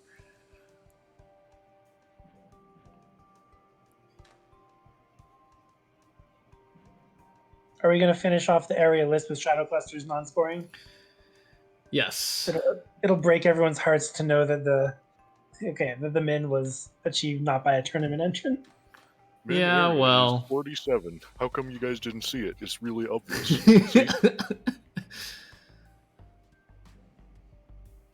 This solution is still very, very worthy in its own right. Oh, for sure. Yep. Shadow Cluster also had the time before the puzzle was announced to work on it, but I don't know if he actually used that time.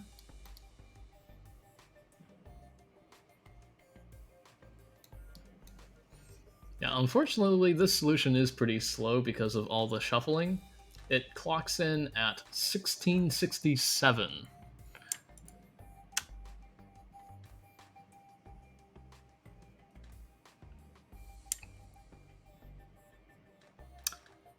Username void. I don't have your solutions loaded in. Yeah.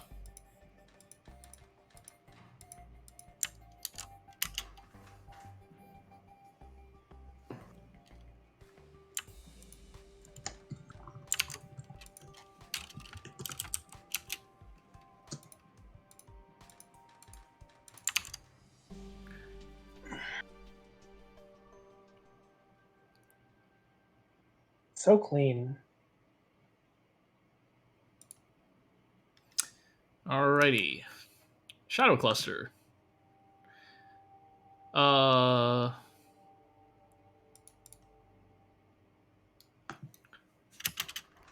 This is Shadow Cluster's 57 area solution.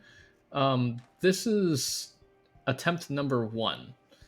So this is actually slower than Nuchar's 2 solutions that Nuchar sent me. We're just gonna take a look at like a couple of these outputs before we take a look at Shadow Cluster's other solution.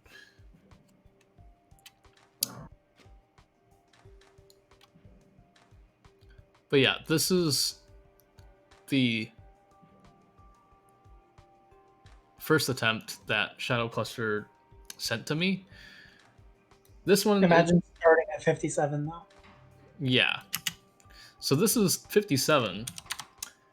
Attempt number 2 is 56. There we go. Whoa.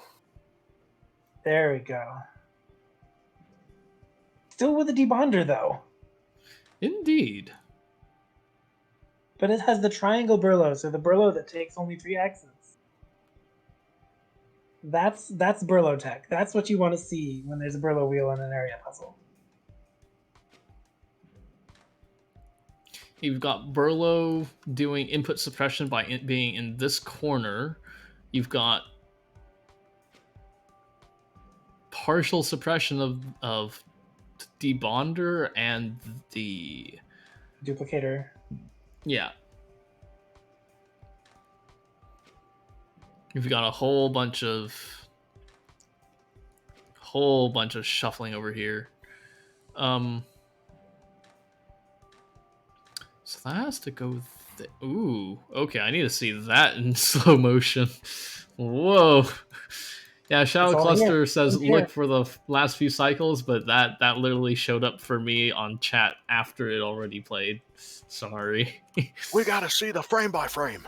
Mm-hmm. A lot of shuffling. Clunk. Yep. Wait a minute.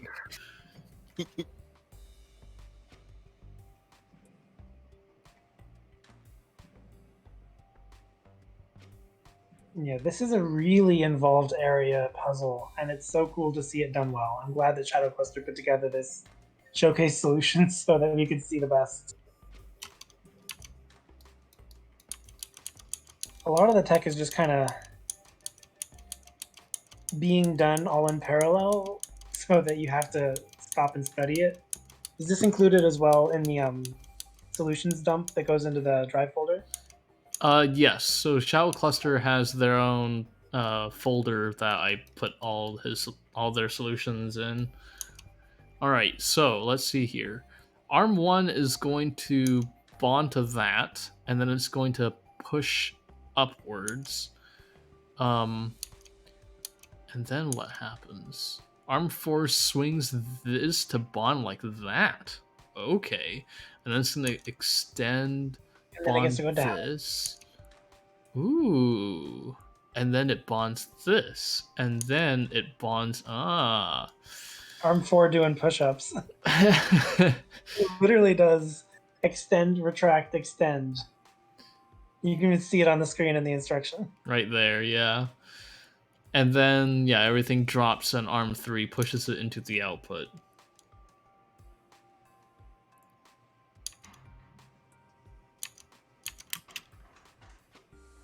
Really well done. Mm-hmm. Well, Shadow Cluster, unfortunately, you don't score. And fortunately for everyone else, he doesn't set the minimum used in the so that would just be stealing points. Mm-hmm. Mm-hmm. Yep. Yeah, Shadow Cluster gets a 5.089 metric score.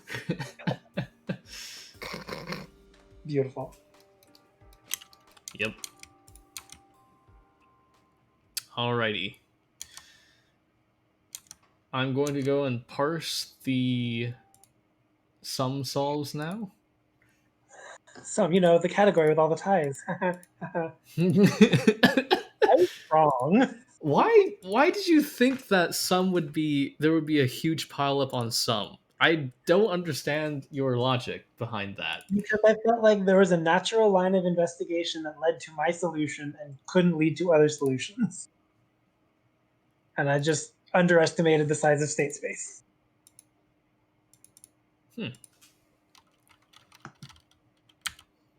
Lag time.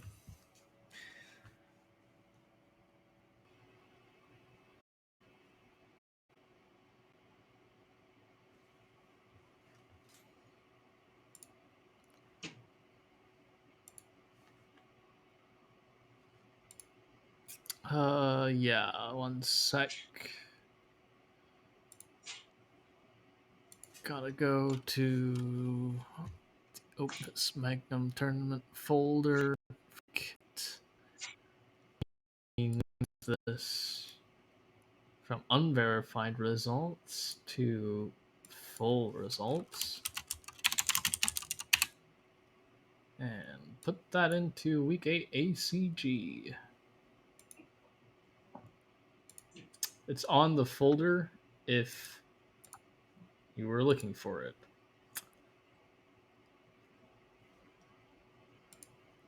All right, username void. I'm gonna download your solutions in a sec. I need to go and delete all these solutions.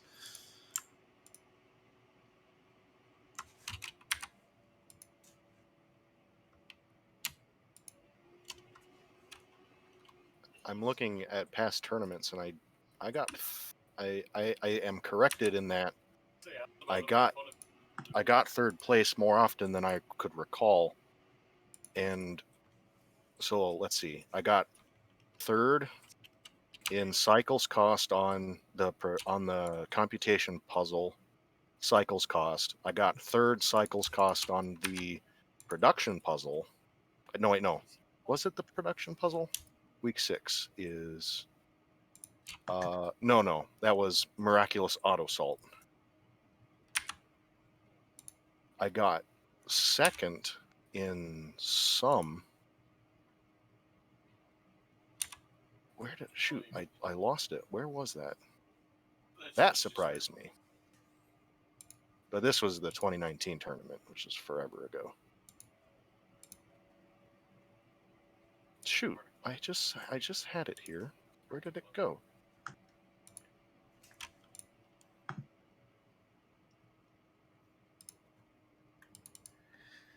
Alrighty, I need to go and copy all of. I need to sort by date modified. Third place some on week 4. Oh, here it is. Second place cost area, week 3. Behind Shadow Cluster. And how did I place 2020? Paste. Alrighty.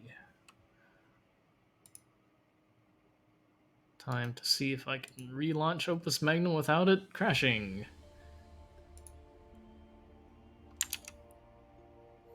And then I need to share the stream with you guys again. Ta-da!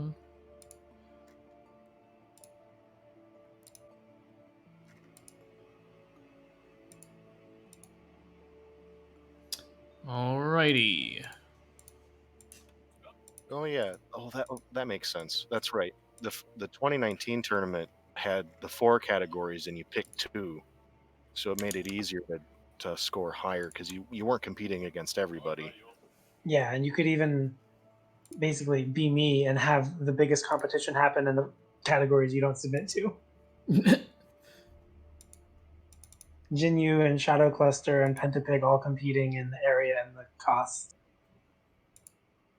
leaving me some pretty free points and cycles. Unless, I mean, I had Greamy show up for a week, and then Starfish showed up for a week. Panic showed up for a week. So there are people who would show up and contend, but not any consistent entrance. Yeah, last week's tournament is more comparative in the structure of the tournament, and fourth place was the best I did last year. Cycles on the production puzzle, and Gotcha. area on the computation puzzle. Nice. I'm gonna take a look at what is it called? The sum solutions right now. I remember you were talking about ties, and I remember saying that as of yesterday, there were no primary metric ties. That does not apply today. Okay. Hmm. So people saved the area that got them to my sum. Let's see here. I just want to double check everything before I say anything that is untrue. Alrighty. So, there is one triple metric tie and one primary metric tie. Other than that, there are no ties in some.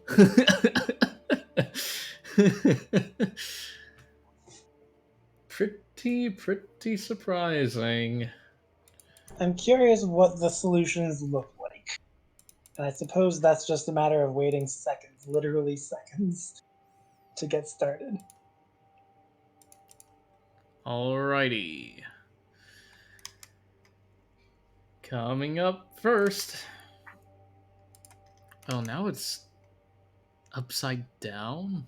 Oh, Steven pokes in and says, mind doing the showcase solution he sent in just so that it wouldn't clobber the wheel? The wheel was so bad in both area and sum that he had to only submit one because the other solution would beat it in both. Right. Steven, what was your showcase solution titled?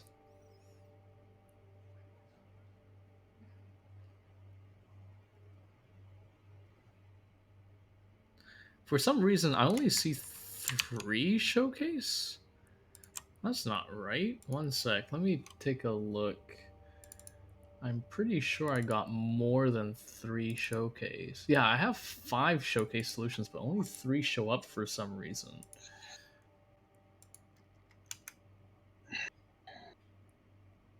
Why?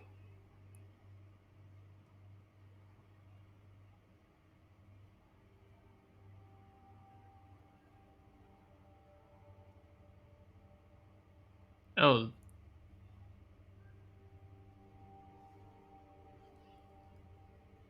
Is this it?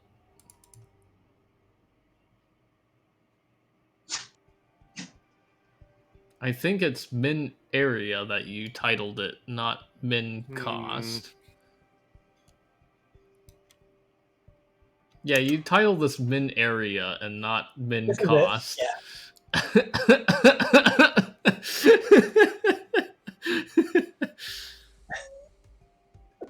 I see what's about to happen and I like it.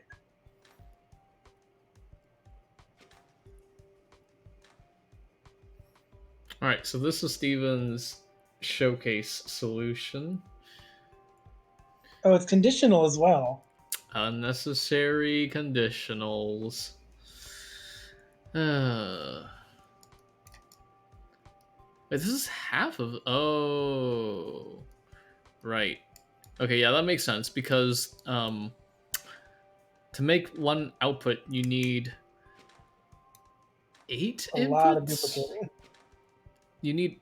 I think it's 8 of these, because, yeah, 8 times 3 is 24. So...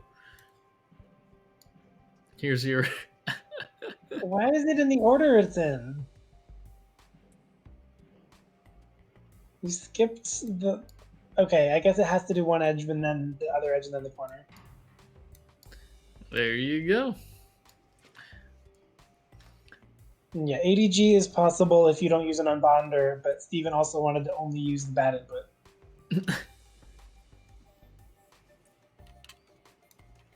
Yeah, unfortunately, this is also like many cycles. Like 3,000, I think.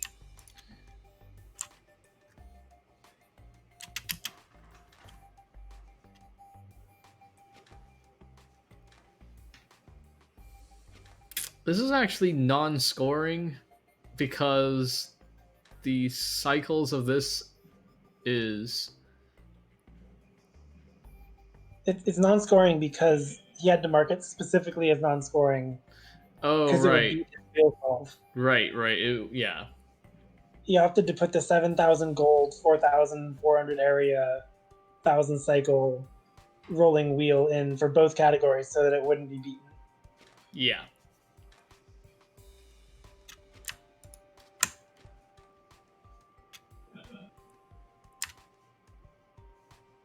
Its cycles isn't way lower than the big wheel, but big wheel had 7,000 gold to make up for.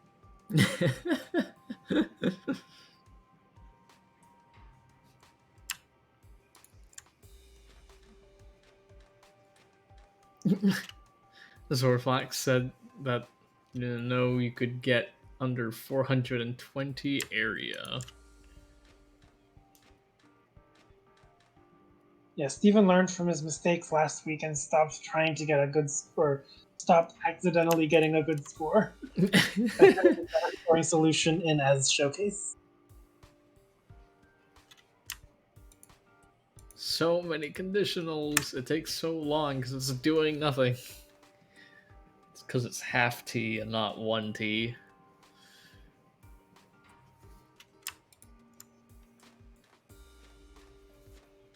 Are we watching this all the way to the end? Yeah, why not? I mean, I'm alt-clicking through this, so it shouldn't take too much longer. There you go. I would like to see a 1/6 T solve at some point. That's somewhat difficult because the Burlow's wheel. No, you just Well, just rotate so- it by 3. Yeah, because you can do if you make 4 atoms at a time. 2 of them are salt. 2 of them match up with adjacent elements on the wheel. Right. This makes total sense now. I feel like Steven's 4-period solution is probably a lot less than 160.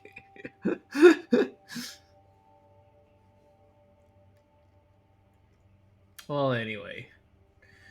We're gonna move on. Guzumi only sent me an area solve. Um, did we already see Kupioala's solve? We saw their area, but I don't know whether they sent two. It's this one. I think we've seen this. Yes, we did see this. This was their Alrighty. area. Coming up next, Luna. Oh, new entrant. Yes, welcome to the tournament. She's been the one working on modding, I believe. Oh, yeah.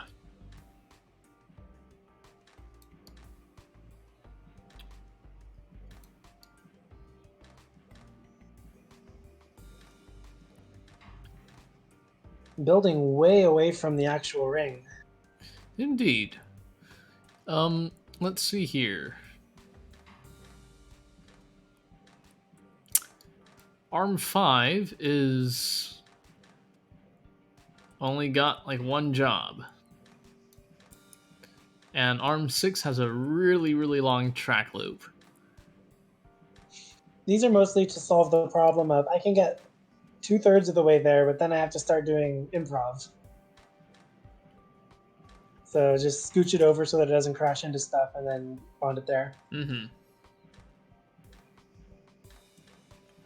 I see the problem. It's because of this Burlow wheel placement. Because of the Burlow wheel placement, it would collide if they tried to turn it around one more time. That's okay. Yep, 886.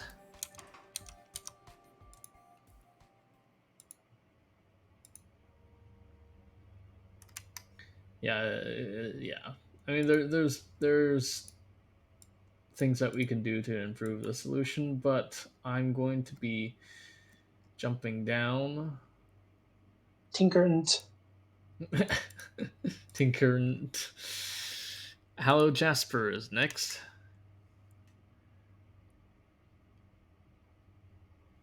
H. Alright, I forget that this one is inverted for some reason. Here we go. So interesting. What is this shape? You have bonded something to your ring. This is not the thing that the ring has. It's a wand, though. It's the handle. It's solving the problem of I want to rotate from the center point. This makes sense, but also, wow, it makes it a 6T solution. It's forced into 6T. This is an approach that I would never have considered.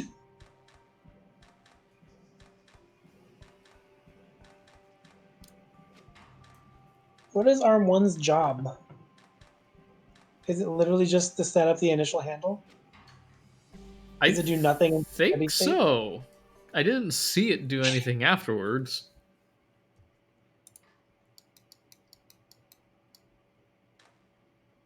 Oh, and it just almost does loops. It almost loops because, yeah. Oh well.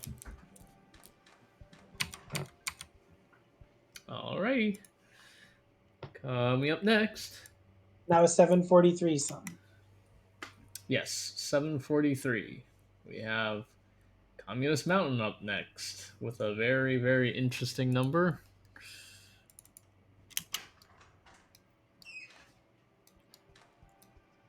Oh, it's this one. We saw this one. Yeah. They said they made one solution. I'm gonna run it through anyway. Also, regarding Hello Jasper's solution, you said it almost loops, but I think the thing that it drops off to the side is grabbed and put back over the input on subsequent loops. You just didn't see it because you didn't see it. Oh. Yeah. The sum of this one is 666. Oh. Oh. 160, 402, and 104. I'm gonna take a look at Hello Jasper's thing again. I'm so curious to see if it actually loops properly. So I think at the loop, the first thing it does is it grabs that conditionally and it throws it back in over the input. But since there's nothing there the first time around, it just looks like it's adding loops. Ooh, yeah. There's definitely that's very cool. That's very cool. Yeah, It's a way of doing recycling that doesn't really show up in the GIF.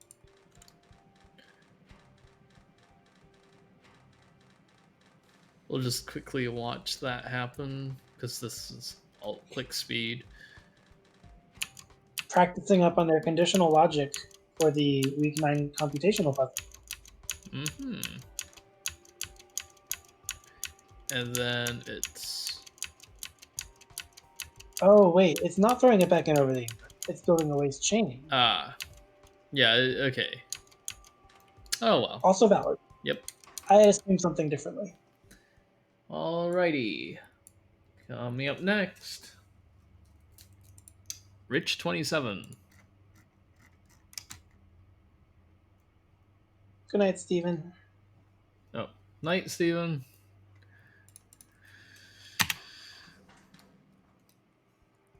So this is Rich 27's some solution. Some with pistons. Those are expensive. Indeed. And this is the bottom of top page.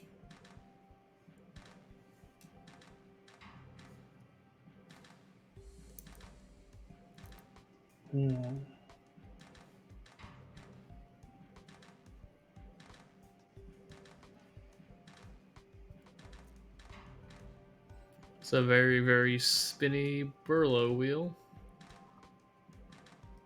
And it also has a track so that it can get out of the way of the output. Indeed. Oh, yeah.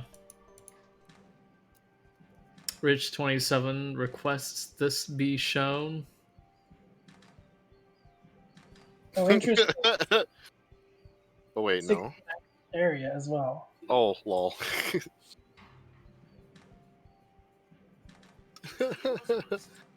For a second, I thought the elements were wrong due to speen. But yeah, 69 area out of a sum solution is, it makes up for the fact that it's using pistons and taking the input pretty slowly comparatively. Indeed. Coming up next, 42 Genius.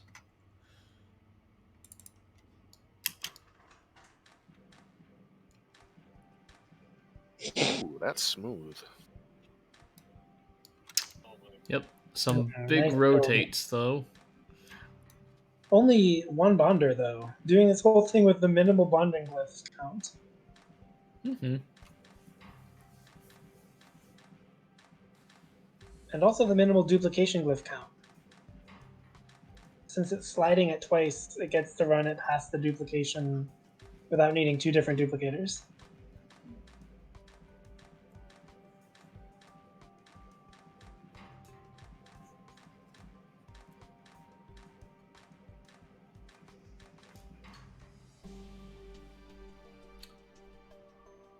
$5.95. Rich 27 got 610. You're hearing that username void would have had 609. Ah. Right. Let's take a look at that. I don't remember. I think it's this one. So I think this is username void solution, but unfortunately they didn't manage to submit this in time.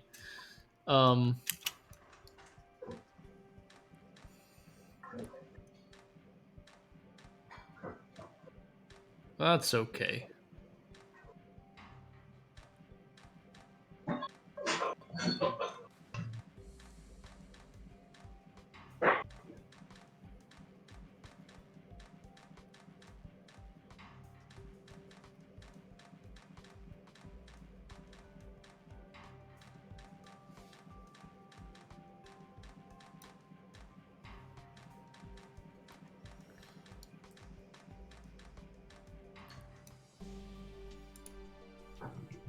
Yeah, so that would have placed right after Rich 27 and before 42 Genius. 42. 42 Genius 42 had a 595. sum of 595. Guess who beat him by, well, guess who beat them by a single sum point? Ooh.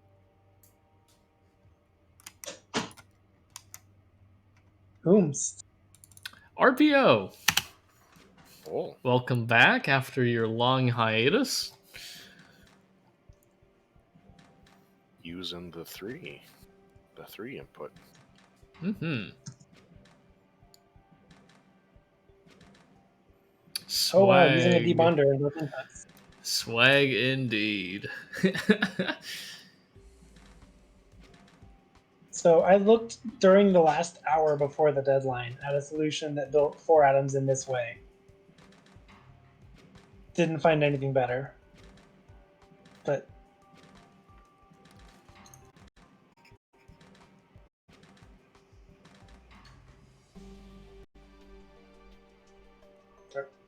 position. Stream just did a chunk, Wait, it did? but it's back. That's weird. Let me take a look at my task manager to see that nothing is hogging. Oh. Chrome, why are you like this? Yeah, it should be better. Alrighty. Under a number. Yeah, our RPO said that they originally had 598. but they managed to optimize it by four points, and that did make a difference. There's actually a lot of these very close, very close metric points. You'll have to see. I'm kind of surprised that they're this close for something as crazy as some, but that's just how it ended up being. It was like a shotgun to the to the metric score. Coming up next, that was 594. Coming up next is Monster Racer. And Monster Racer has a 580.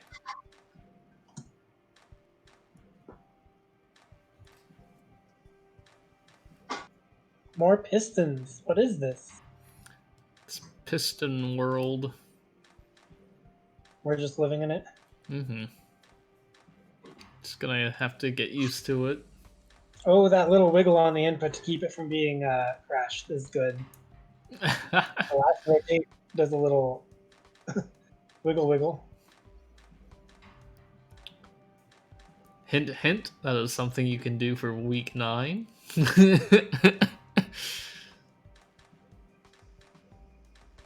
You can wiggle atoms for every week, not just week 8 or 9. You can't do that for week 6, can you? True, grabbing it's suboptimal.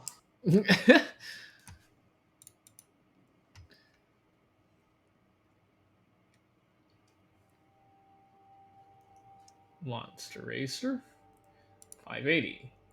We're gonna take a jump down. Brit Boy. And for some reason, they're not showing up here. Maybe they're at the top. Ah. I don't know why, but that's just how it is sometimes. Ooh. Ooh. Biggie, sometimes I wonder if bullying the triple atom input was a bad idea. I mean, it's still a 4-cycle loop to add 4 atoms to the product. That's true. And I looked and there wasn't a way for me to make it faster than 4 cycles per an edge that wouldn't add enough cost for me to give up on the idea. Which doesn't mean it was a bad idea. But yeah, this little triangle track here is part of the solution that I like. Yeah. This is 540. Took a little jump down to 540. Coming up next, on Dredge K.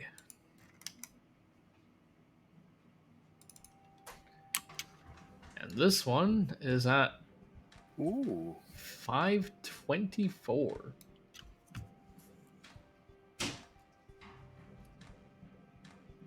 But we're getting lower into the 500s pretty quickly. I like this track loop.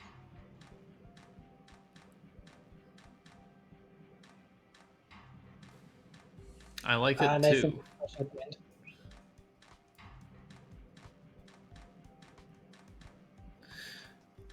I'm trying to figure out.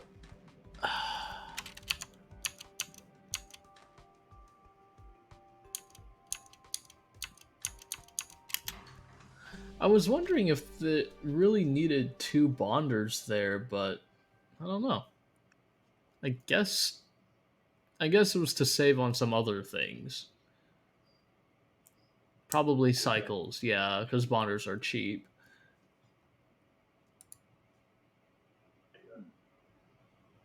Alrighty. Coming up next is Voidify at 515.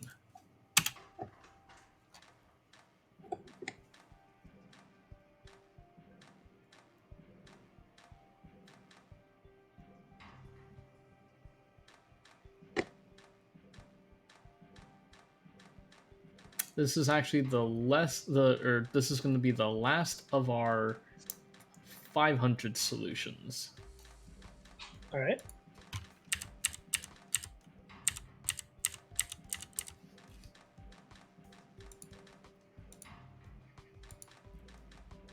Oh, okay. The only access point that the arms actually have on the ring is if the top left corner of the track goes up to the top left. There's also one on the right, but I don't think you can actually get it from its second to last stage to there. You need to be down right from it. Mm-hmm.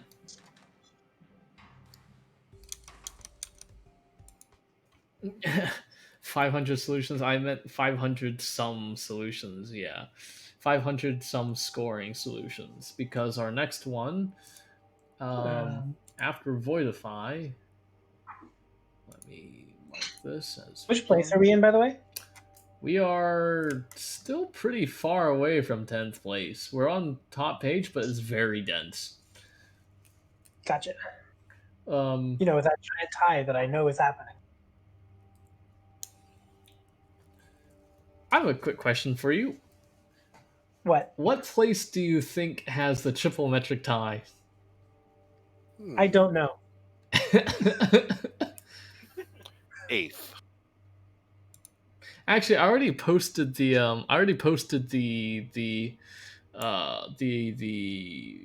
Spreadsheet. the spreadsheet. So if you really wanted to go I'm and going in sum up unspoiled. everything, I'm happier being unspoiled during this video. I got just cheat and just look it up. yeah. Oh well. Anyway, coming up next is Top of Mouse with our first sub 500 sum solution. 493.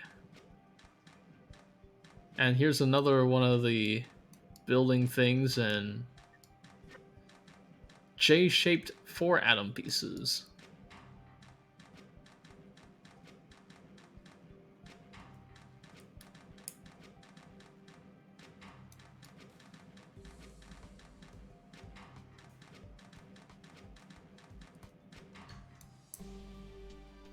Alrighty. Pretty fast. Could you tab to right before it outputs? Yep.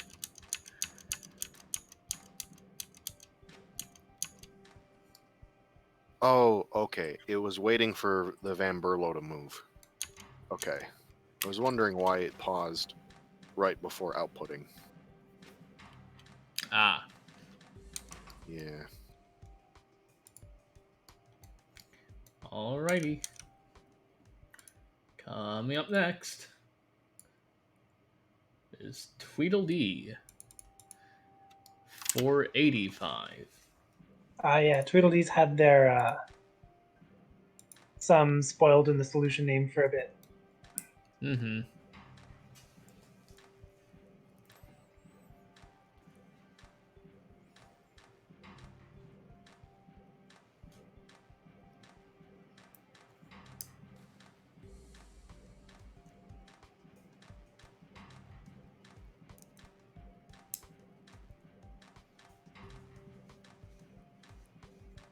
Yeah, we are still very, very much far away. I think this is like 20th or 19th.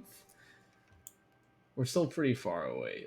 So that's 10th, 11, 12, 13, 14, 15, 16, 17, 18. Tweedledee is at 19th.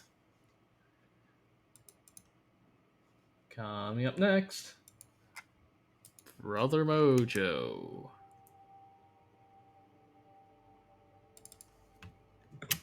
Some V8.0. Ah, here we go. Full throughput on the 2 atom, or I think it's full throughput. Oh, it's not quite. Is the There's. stream checking for everyone else? Because it's not up to date for me. Did I forget to? I might just be having chug. Huh. Well then. Yeah, Brother Mojo is at 482. So 3 some points better than Tweedledees.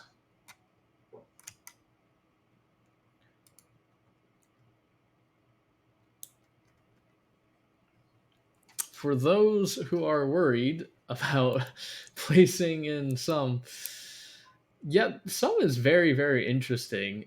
There's a lot of solutions here. A lot of people really close to each other in some. 482. We have our first primary metric tie between Flame Haze and Matter Monkey. There were people saying that they were up next. Flame Haze was one of them, but the other was not. Alrighty. Flame Haze. Unfortunately, yours was slightly more costly. More responsive. Some tiebreakers are always heartbreaking because, like, every metric should be equal in some. Yeah.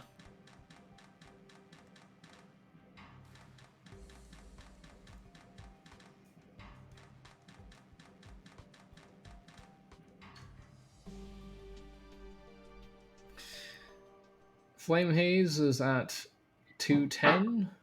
210 gold, 176 cycles, and 90 area, which is a sum score of 476. But Matter Monkey, I have to go and find it, has a 205. Unfortunately, a 205 gold, 188 cycles, and 83 area. It is not a triple metric tie. It is only a primary metric tie. We have one triple metric tie. I'm not gonna say when that's gonna come up though. I will be surprised if it involves me after all the things I've said. Oh, this is using the Brillo spin to get out of a 2-length collision crashing. Or no, this is a 3-length collision crashing. I'm not sure I even knew that worked. Nice. Yes. It's right here. When this swings all the way to here, it would normally collide with that, but it doesn't because of the spin. But yeah.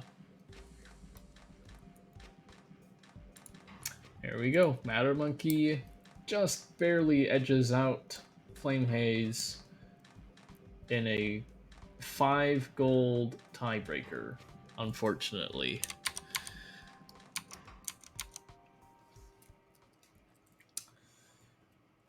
$476. Right? Chickens in the Attic comes in with a 475. Whoa.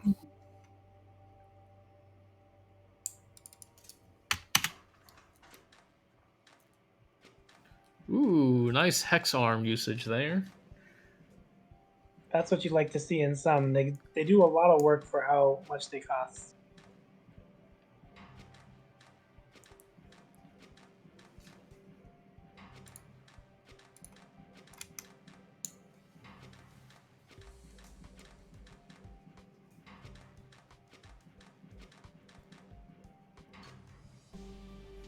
This actually really resembles the idea I considered after being prompted by discussions to consider the 3-atom input as useful. Like, I did something that was like this and thought, nah, not quite.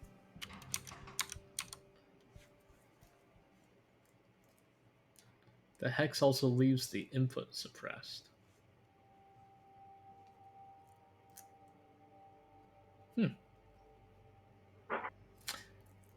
Unfortunately, you were sandwiched between 476 and 474. This is tight. Yeah. And there was a tie in 476 Spec 4 people in 3 98. points. Yes. within 3 points. Spec 98 has a 474.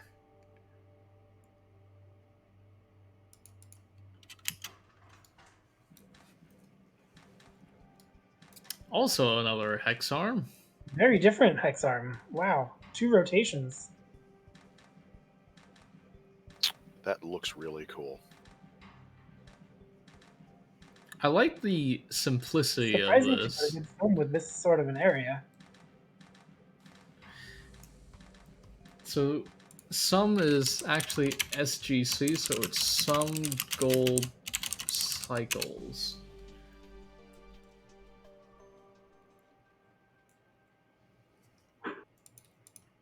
Indeed. So that is 474. We're gonna go down a little bit now. Jojo.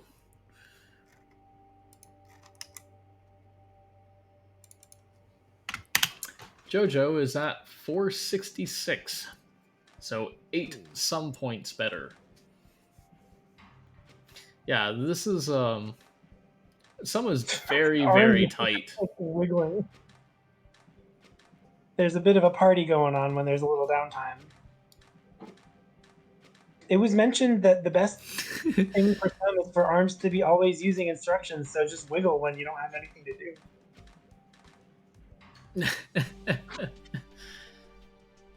It makes the solution more efficient in its utilization, therefore better.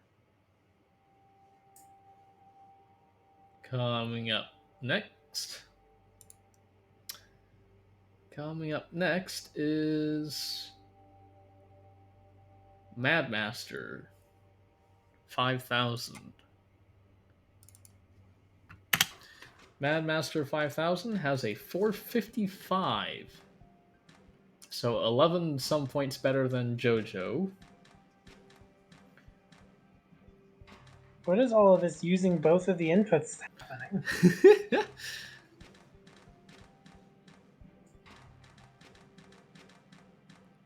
Although this does point out a way that might be supporting 3 cycles per rotation.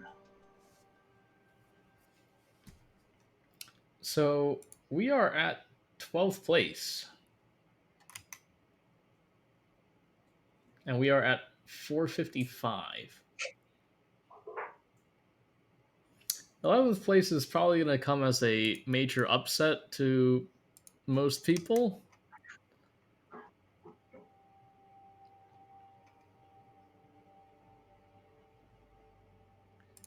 Jin Yu Interesting. is at 453. I was waiting for my name, honestly. I didn't know how much of a nosedive we were taking. Honestly, there's not too many nosedives left in some. There's only one. Yeah. There's only like one big nosedive, I think. From solutions not made by panic to solution made by panic, which wins. Calling it now.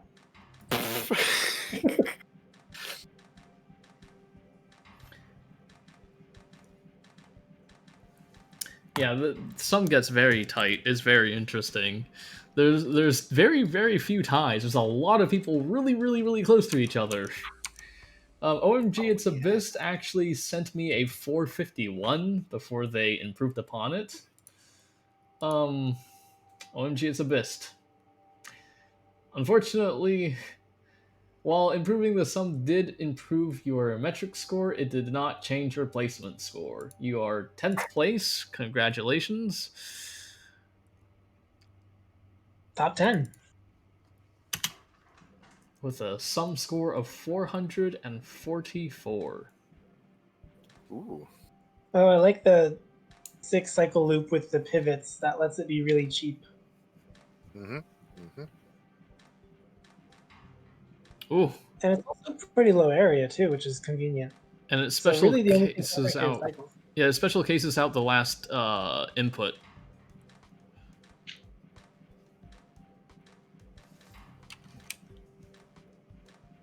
Very, very nice. I like this solution.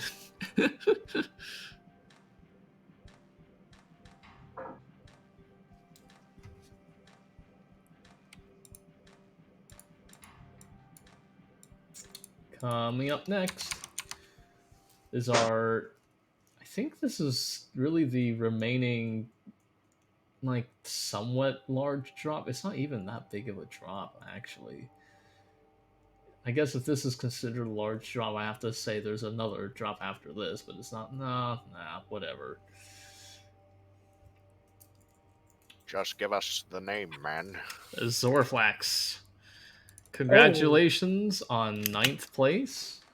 Zorflax comes in at 436.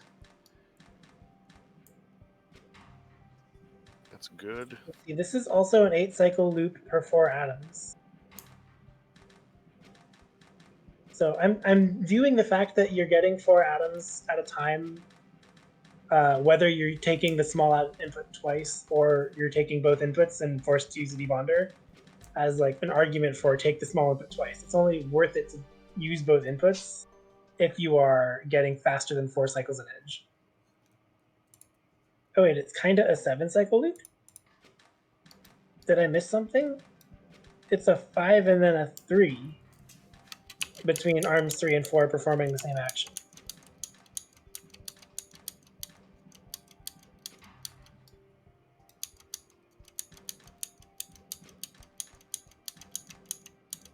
My read of it is, I don't know, it's actually really inconsistent. Yeah, the loop lengths are really weird. Zorflax mentioning in chat. So maybe this isn't a faster, but it's 174 cycles, so that's the number that really matters for some. Indeed. 436. Biggie Mac, That's me. you're up next. Figures. 436 is not that far from 432. Indeed. Well, congratulations, Zorflax on 9th place. Biggie Mac, congratulations on 8th place. Yep. So now I get to wonder what I did wrong. Or not even wrong, but just less efficiently than 7 other people. For me, this rotation saved enough area to be the only right rotation, and taking the small input at max speed was better than taking both inputs because it saved me needing a debonder. But it is expensive compared to how it could be. Yeah. I'm agreeing with Guilty. You've got a bit high in cost. At least compared to mine, I believe. I'm trying to figure out whether I should be saving a duplicator or an arm as my priority from this to improve. Well, oh, right. I forgot to say this. Everybody needs to go and put in their bets for top 3.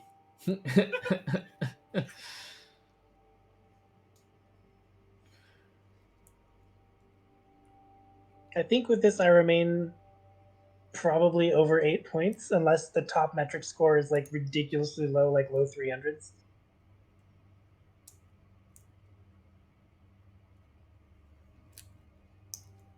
So I am partially wondering who the people are, but I'm more wondering what the number is. I am going to go and give everybody a big hint. Lowest sum metric is above 400. Cool. Then I'm not that worried. Oh, good. I'm above 400. Like, Mr. Pumbaa would cease to exist. Penta 3rd, Panic 2nd, Galaxy 1st. That's a good guess. I cannot confirm or deny. You could, though. RPO says Team Mr. Puzzle, then Newchar, then Goodbye Galaxy. Maybe. We'll have to see. 8th place. No, not 8th place. 8th place was Big It's E. me again. 7th place. 7th place, Pentapig. All right. Very similar to yours. Yeah, I predicted a tie. I'm ahead This of is not a Pentapig. tie. I'm It's ahead of not. Biggie. I'm This ahead is of cheaper but What larger is area. this? What is this?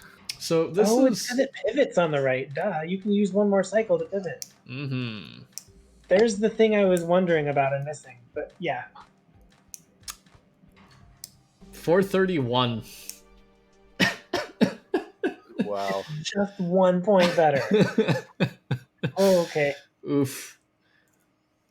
What a clean beat me with 1 point of margin performance. Oof. Yeah, Yeah, so I needed the it's. things to rotate twice to get into the right or other orientation, but I forgot that that triangle track has time to pivot. Yeah, it's 185 gold, so it's 20 gold cheaper, but Is the one arm. it's 17 cycles slower and 2 more area, which is plus 19, but it's minus 20 gold. Coming up next. Coming up next. Rolomni. What? Yep. It's cool. What? This is dense. This is so dense. Rolami and chat Rolomni. also wondering like gonna Yeah. have a bad performance in some, but this is a pretty good performance, I'd say. Yeah, Rolomni is at 6th place. Congratulations. So here's an argument in favor of saving the duplicator and just putting more arms on track.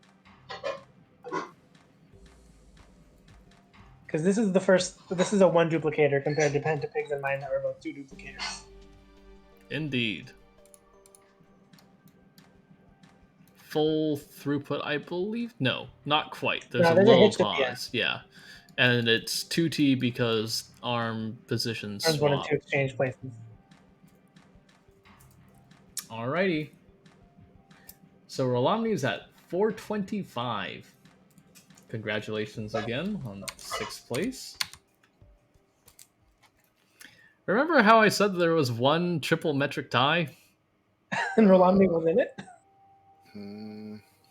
No. Yep. Nope. It's Mr. Puzzle and Guilty Bystander tying for 4th Ooh. place. Oh. Oh. Ooh, trip. I have to see this. So, How are we? Mr. Puzzle, this is your solution. Yep. Yeah, the ideas here are very similar, but they're just slightly different. You just build the elbow. You save an arm by building it at an angle instead of building the line. It makes full sense as an extension of my. I didn't follow my own rabbit hole deep enough. Yeah, just very slightly different implementation. And this is yeah, Mr. Puzzle has 185, 158, 75 area, and 120 instructions. Guilty Bystander doesn't have 120 instructions, which is a little bit weird. Guilty Bystander has exactly the same 185 gold, 158 cycles, and 75 area. What is Guilty Bystander? It's the same thing. Yeah. I don't This is exactly. The same solution. I don't know where the instruction saves come in though, but it doesn't matter. Burlow rotating differently, like I placed a drop command in the Burlow wheel thing to mark the empty space. This is basically the exact same solution. It's rotated different. Like build the elbow and rotate from the corner. Yeah. Mr. Puzzle has 120 instructions, whereas Guilty Bystander has 108. So there's 12 instructions more. But yeah, congratulations, Mr. Puzzle, and congratulations, Guilty Bystander, on a triple metric tie for 4th place at 418 some points. Triple metric score, because it's pretty much the exact same solution. That is hilarious. That sounds right. Yeah. Coming And up, we both get 4th place points. Yeah. indeed. I bet Coming I up would have joined next. that tie if I remembered I could build an elbow instead of a line. Yeah, that would have bumped you above Pentapig and above Rolandi. True.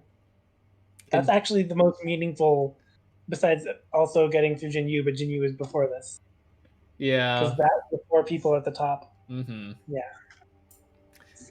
Coming up next. We got our top 3. Panic. I was pulling for Panic first. There's some very interesting. We'll have to see between Panic and second place. There's some interesting things going on here. All right, where is Panic Solution? Here we go. RGB necklace. Yeah, pretty much. Except it's. RGB gamer necklace. So building from the inside, it's interesting because compared to Mr. Puzzle and Guilty A lot more Bystanders, area.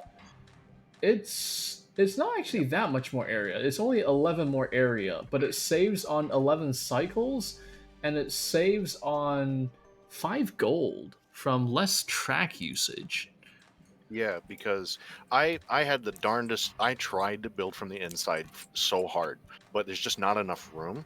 It did not occur to me to have the second molecule come in using the same arm as what will rotate it. And so you get you have those arms doing multiple things. Having which a is- rotate as something other than the first instruction on the rotating arm. Concepts that are too far from our brains. I want to point out one thing. This is 86 area. Nuchar is in second place. All right.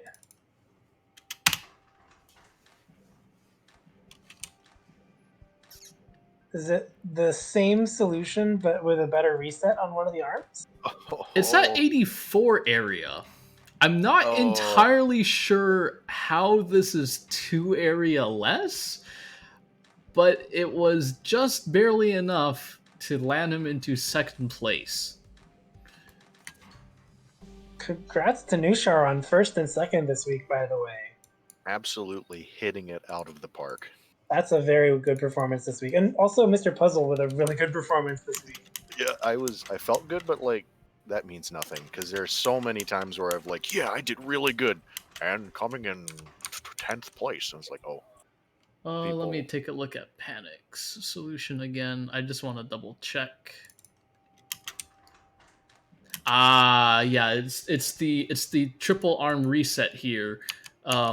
Arm 3 rotates first before moving, and it covers these 2 hexes. Oh, that's brutal.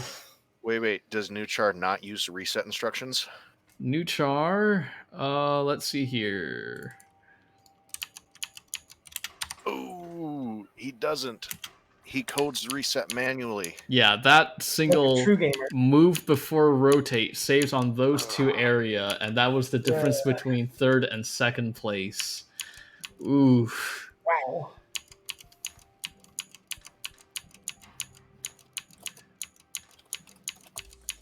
That is unfortunate.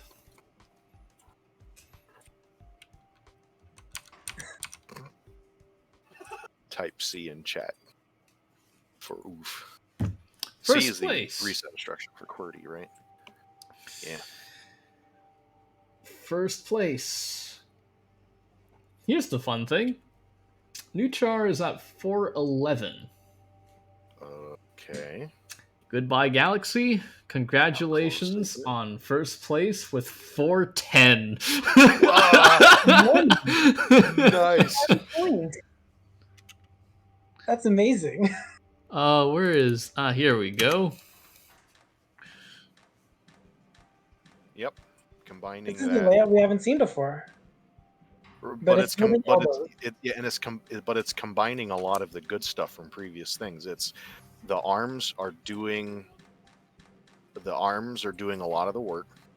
Is this hard coded to 6T or is it I 2T or 2T? no, it's yeah, Or- it's 2T Oh no, never or mind. something, or it's either 2 or 1T. It is 2T. But also, yeah. Oh yeah, probably because 2 and 3 swap spots. Yeah. Yeah, because one of them has to pull the input back or the output back out into the glyph. Mm-hmm. This is everything I'd hoped a sum solve would be. I just didn't remember I could do things like this. Yeah. This is a really clever and clean solve. All Goodbye right. Galaxy once again being like a dominant summer. Oh, and it's also 69 area. Incredible. Yeah, so this is 15 gold cheaper, but it's 19 cycles. Is it 19? No. 176 minus 147, whatever that is. That's 29, I think. Yeah, it's 29 cycles slower, but it's 15 area smaller. So you have minus 15 gold, minus 15 area, plus 29 cycles, which is just one cycle. Point. Or yeah, 1 point, one some point better than second place. Astounding. Indeed. This is a really cool outcome. So yeah, Biggie Mac, I don't know what you were smoking when you were saying there will be a huge pile up on some. But to be fair to the sum metric, there was a a metric triple tie is like I don't expect some to have ties ever. I think there was a really large convergence in ideas, but there were enough ideas that there was still some freedoms. And I saw so few of the ideas that I was convinced there would be a tie. Alrighty. I stand by this being a tieable sum puzzle, even if it wasn't as stacked as I thought. Yeah, one thing that I'm actually really looking forward to is seeing the community push the 2021 tournament puzzles. I'm curious to see the community push the limits down further. Post optimized. Yes. Hold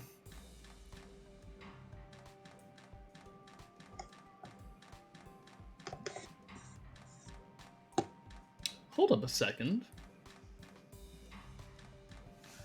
Yes. Hold up a second. Hold up. Okay, never mind. I was going to say, what's preventing this solution from putting the Burlow 2 up here so that it does water and fire? Hold up a second.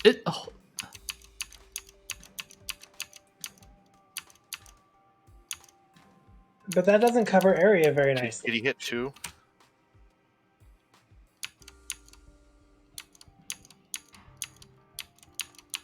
Oh, maybe. I was wondering if it would save enough on cycles to make up for that area.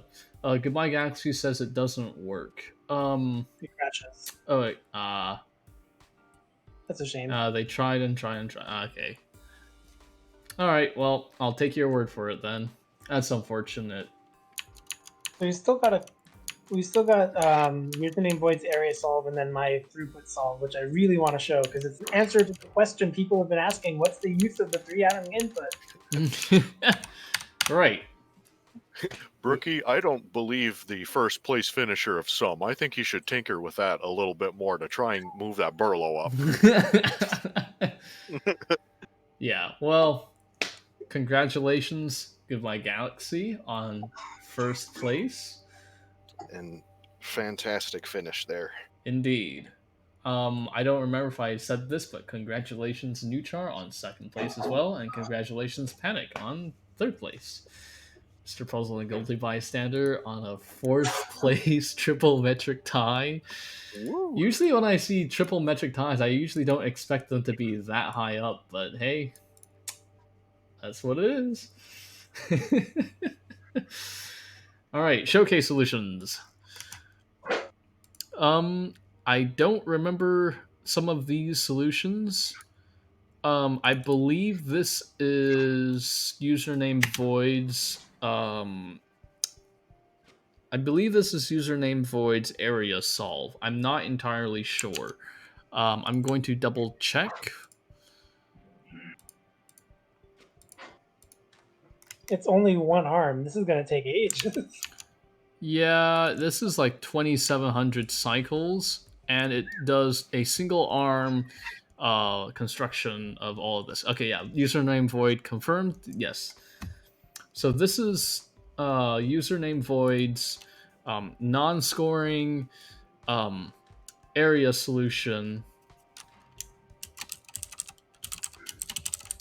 78 area, 86 area. The reset just killed it.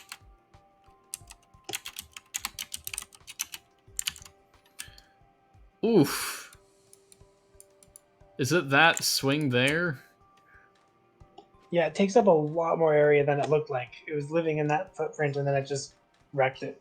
Yep, it was like so then 84, like because it was going so fast. It was just like instant.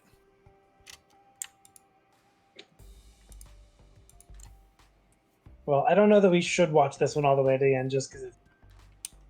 I'm just trying to find that area swing at the end there. I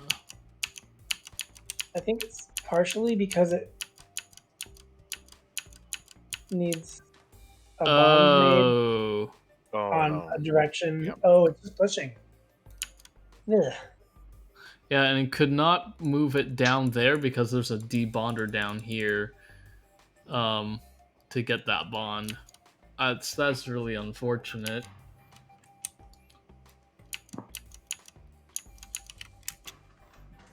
Yeah, that took up a bunch of new hexes that aren't even marked as glyphs or equilibriums. Mm-hmm. Just time crunched and didn't even have the time to finish before the deadline. Well, they did actually finish before the deadline, but they told me that they were stuck at a cafe at like 7:30, and the Wi-Fi went out, and their computer died at 7:33, which is just oof. Heartbreak. Yeah, very very unfortunate. I'm sorry, username void. I don't know who sent me this solution.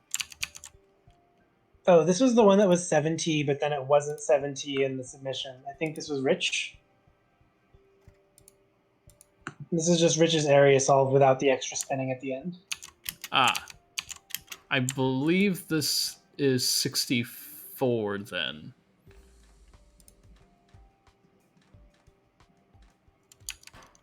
We may have even seen this one during the... Wait, this doesn't even... What? What? Yeah, wait, what? Oh, 64 unfinished. How come it made it into your solutions list? Wait, why? How is this unfinished? Why? What prevents you from just plussing and dropping here? There's a missing bond. Oh. Ouch. You can, put a bonder there. Just being helpful. Yeah.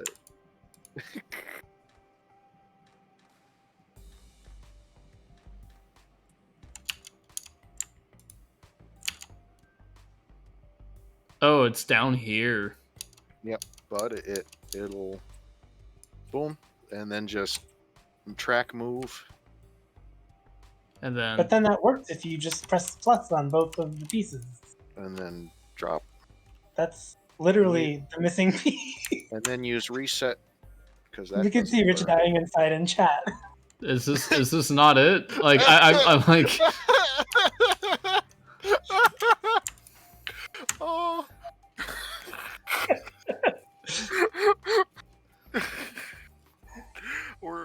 Were you trying to go for AGC? Was that what this was? Because that's the only thing I can think of that would prevent placing that extra bonder. Yes, I'm doing the cardinal sin of using the actual reset. And it doesn't do the wrong thing. Excellent. Oh, this was the last minute solution you received, wasn't it? I received a different last minute solution, yeah. This was finished after, or this was okay. So the previous solution. Let me take a look. I think it was 66. Yeah, I think it was 66. That was sent to me 7:59. This was sent to me 8:04. The unfinished one, that is. Gotcha. Oof. Well, we finished it for you on stream.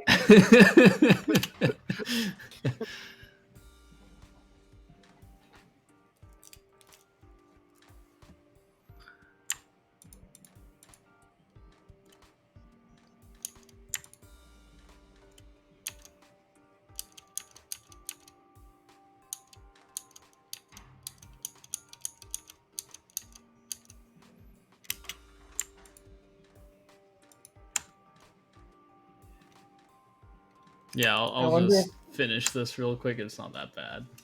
I wonder if the fear was bonding the Brillo atoms together, preventing the Brillo wheel from working.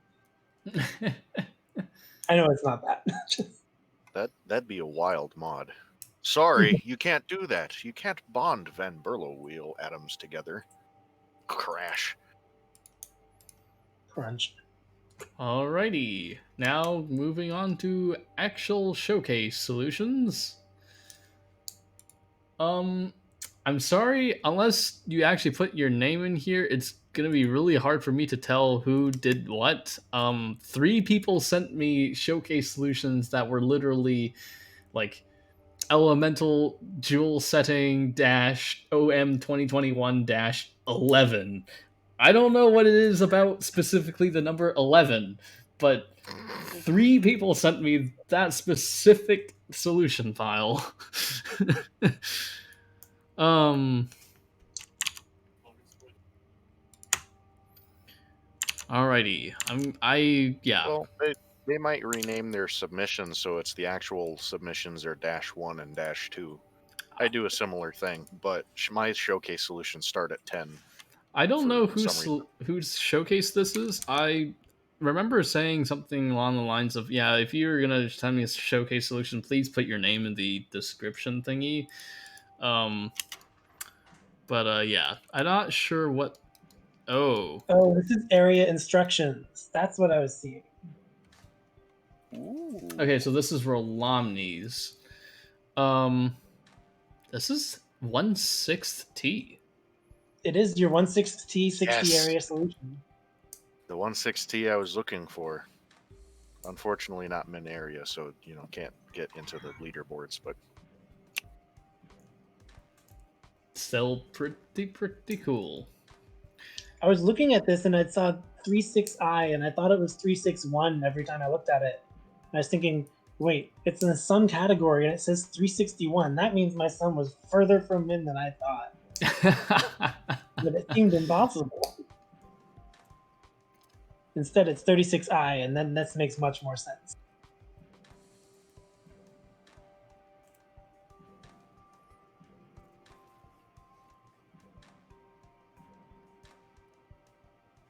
Yep. Yeah, this is not a particularly fast solution. Well, at about 1,000 cycles, it's not that bad, but it's comparable with my 60 area. Mm-hmm. And mine wasn't even conditional. We're gonna save yours for the last. Nice. Help. What is help? Is this Steven? Or Madmaster? Like, who would build this? This is a Zorflax creation. Okay. Hello. yeah. Oh. Like that Oh. spin. Huh. That's actually beautiful. I was gonna say the structure that is being made using this is very, very reminiscent for overlap solutions. Just because you can just rotate, like you would have like a single like 3 length arm, and you grab onto it and you just start rotating salt onto it, and then you move like one and then you rotate more onto it. It's big universal solvent. Also, I love how it has a line of just barely missed calcifiers on every tile that it can safely move over.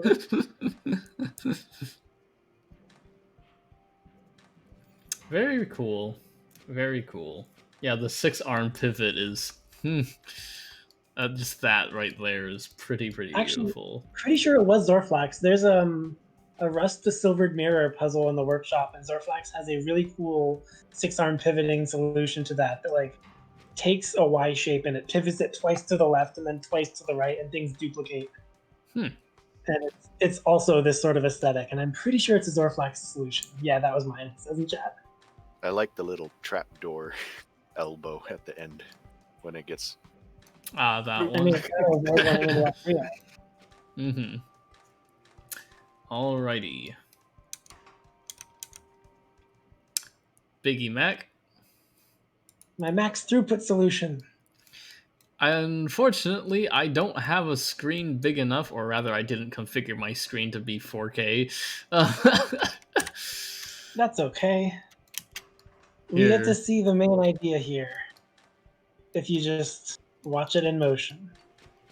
So max throughput in this is a little awkward because you have 5 atoms of input and 24 of output. So just give yourself a nice buffer. And you can pretend that it's all 8s. Everything you work with is 8s. And now the duplication begins. Indeed. So everything duplicates off of its neighbor, and the first neighbor there is just stolen from the main output. Then the main output will make a full ring every 10th time, and then the other 9 are helped out by the ones from the buffer. So it gets to use what's effectively the same solution as my sum, but it throws in 2/3 of a ring every 9 out of 10 outputs.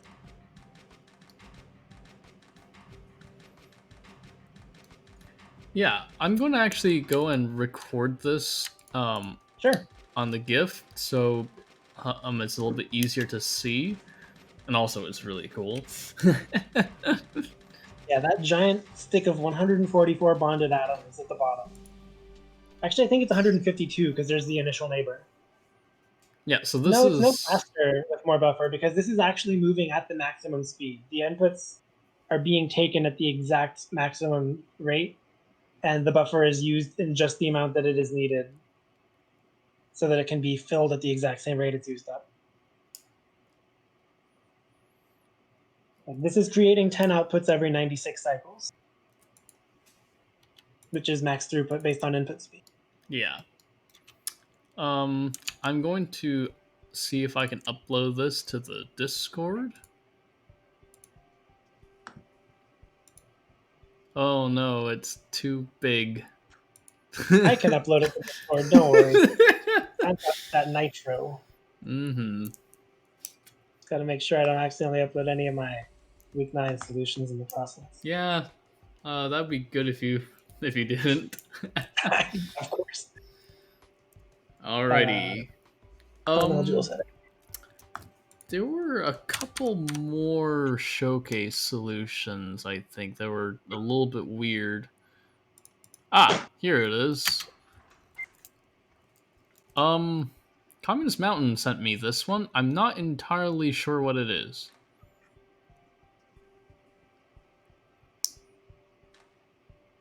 It's conditional solution of sorts.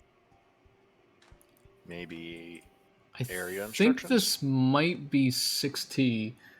Yeah, this might be instructions. Let me see here. Communist Mountain.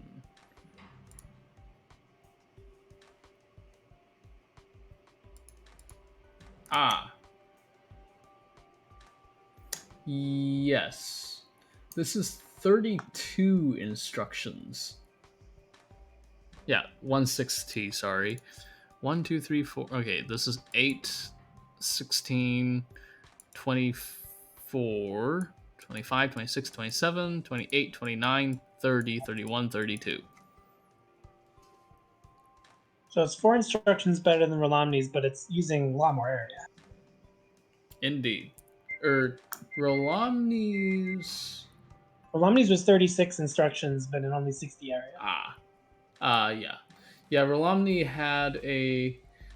sent me a 38 instruction, but same all other metrics, as like a preliminary solve.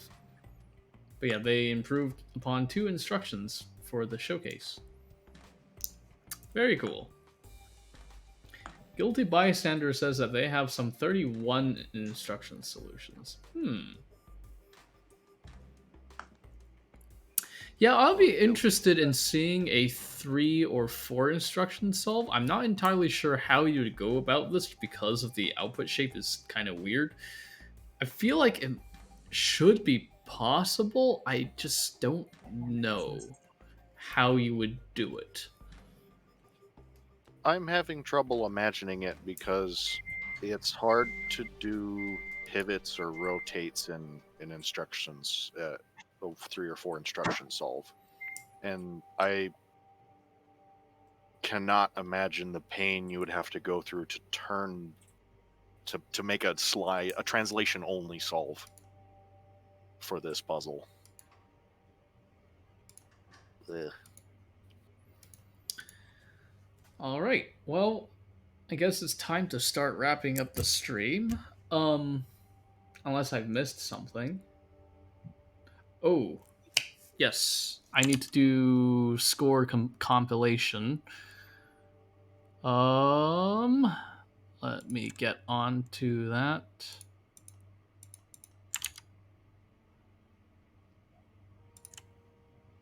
I would like to take this moment to thank RPO and Zorflax for closed captioning provided by. Ah, yes. Thanks for putting current submitter and their score in the chat, guys. Very helpful for the people that don't have the audio.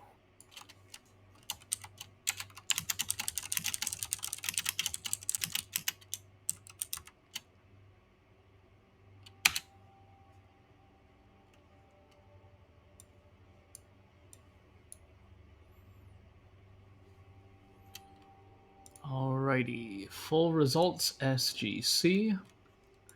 It's uploaded. I need to go and rename condensed results and rename the other condensed results. And then those two will go up onto there. Solutions and verification go up. Now it's time to do score.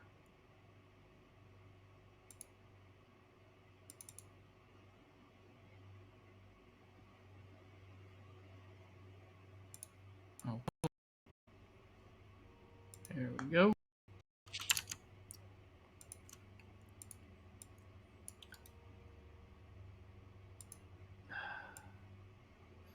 LibreOffice is a little bit more annoying to work with than Excel.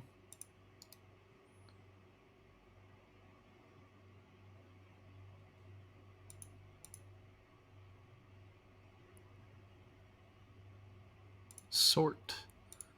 Sort by column A. Descending, ascending. There we go. Sort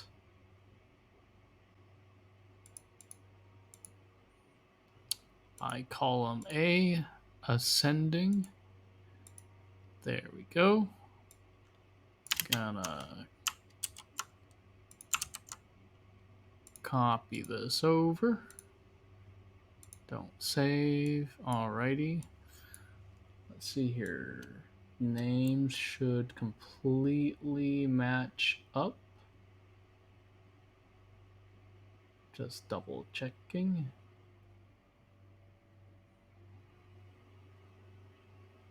Yep.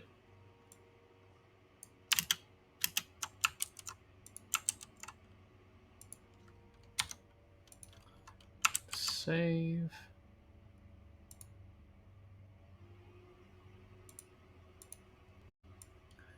Alrighty. So I'm gonna have to do a little bit different thing because I'm copying and pasting from this format into this.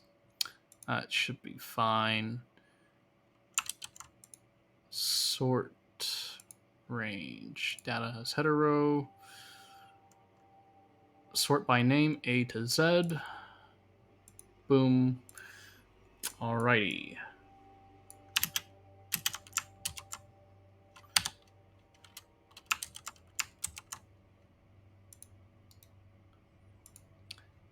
Paste values only is Control Shift V. Alright, I'm gonna have to remember that. Big E Mac.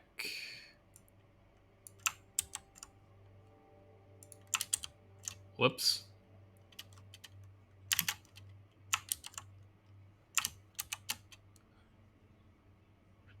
Brit Boy.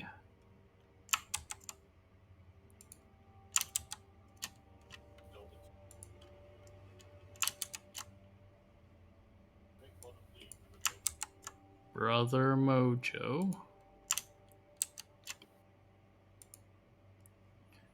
Chickens in the attic.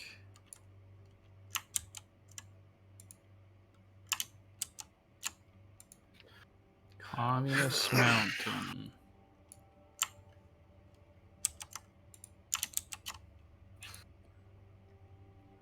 Flame Haze, Goodbye Galaxy.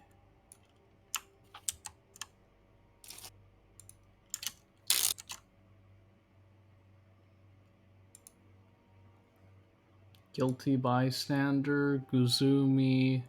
Hutobi did not submit this week.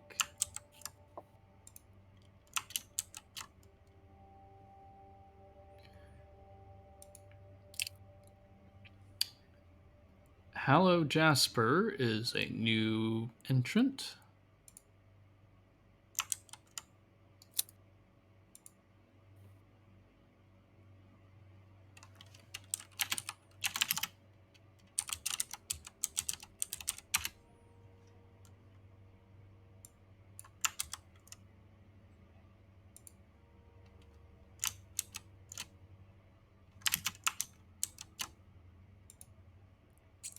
Jin Yu. Jojo.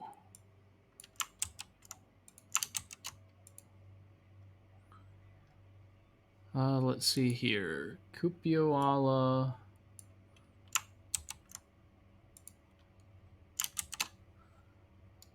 And then I have to insert a row for Luna.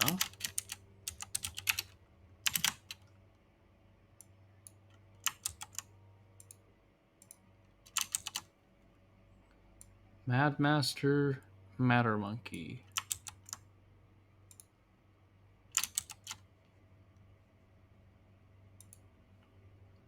Monster Racer. Mr. Puzzle. Mr. Puzzle, actually, let me do this all in one go. Mr. Puzzle, Neuter, OMG, it's a Bist, Ondredge K. Big block, here we go. Pentapig, Panic, and Pentapig. They're both, okay. I could have made the block bigger. Rich 27. And Rolomni.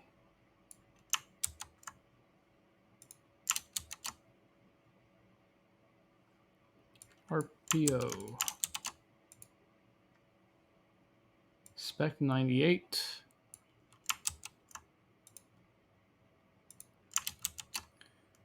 Steven.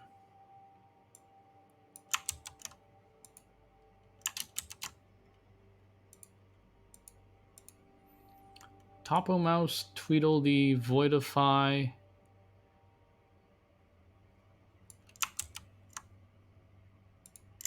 Topo Mouse and Tweedledee. Username Void unfortunately did not submit in time.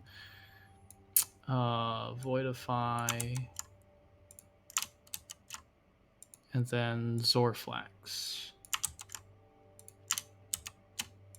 Alrighty, that should be everyone's scores inputted. And now I need to fix the total score column like that. And the standard deviation column, of course. And the average score column.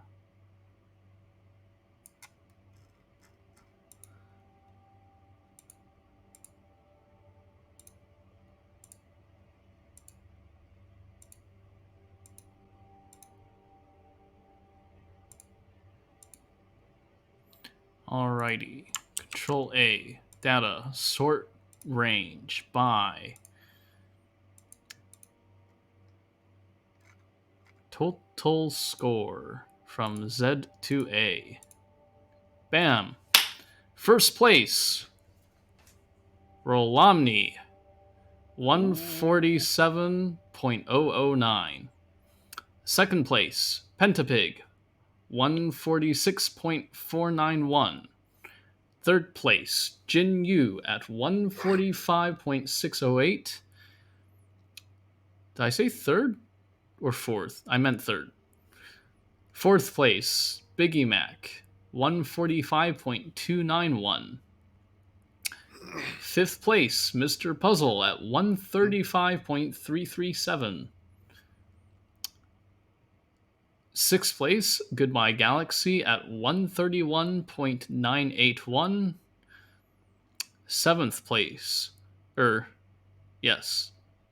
seventh place is Brother Mojo at 125.889. Eighth place is Nutcher at 125.499. Ninth place is Jojo at 122.984. And 10th place is Matter Monkey at 122.166. Some pretty interesting pairs popping up.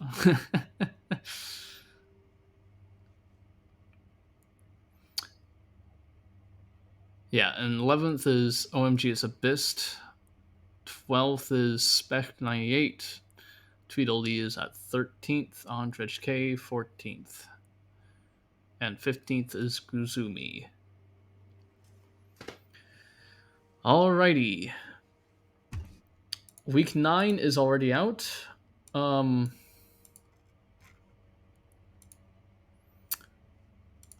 Week 9 is Explosive Logic Unit. It is the computation puzzle to the 2021 tournament. Woohoo! This is it. If you just look at the reagents and products, I mean, yes, it's ridiculously simple. But that is not the whole point, because I have a whole bunch of test cases lurking in the background, because what you're actually trying to do is implement subtraction on 8-bit numbers. There is a big puzzle document about this on how to do this puzzle, or not really how to do this puzzle, but what's required of your solution. There's a hint on how to do this puzzle, which is essentially to implement negative, or like the first number plus -1 times the other number. Making -1 times the other number is as simple as flipping all the bits and then adding 1. And then once you add that to the to your original number, which is a plus -b, that will get you a minus b, and that is how this puzzle is done. Please do note that these are not just normal 8-bit numbers. This is encoded in something called 2's complement, which is essentially the very first bit is like -128 instead of like 256. It's like, instead of like positive -128 instead of 128. Yeah. Exactly. The same values mod 256.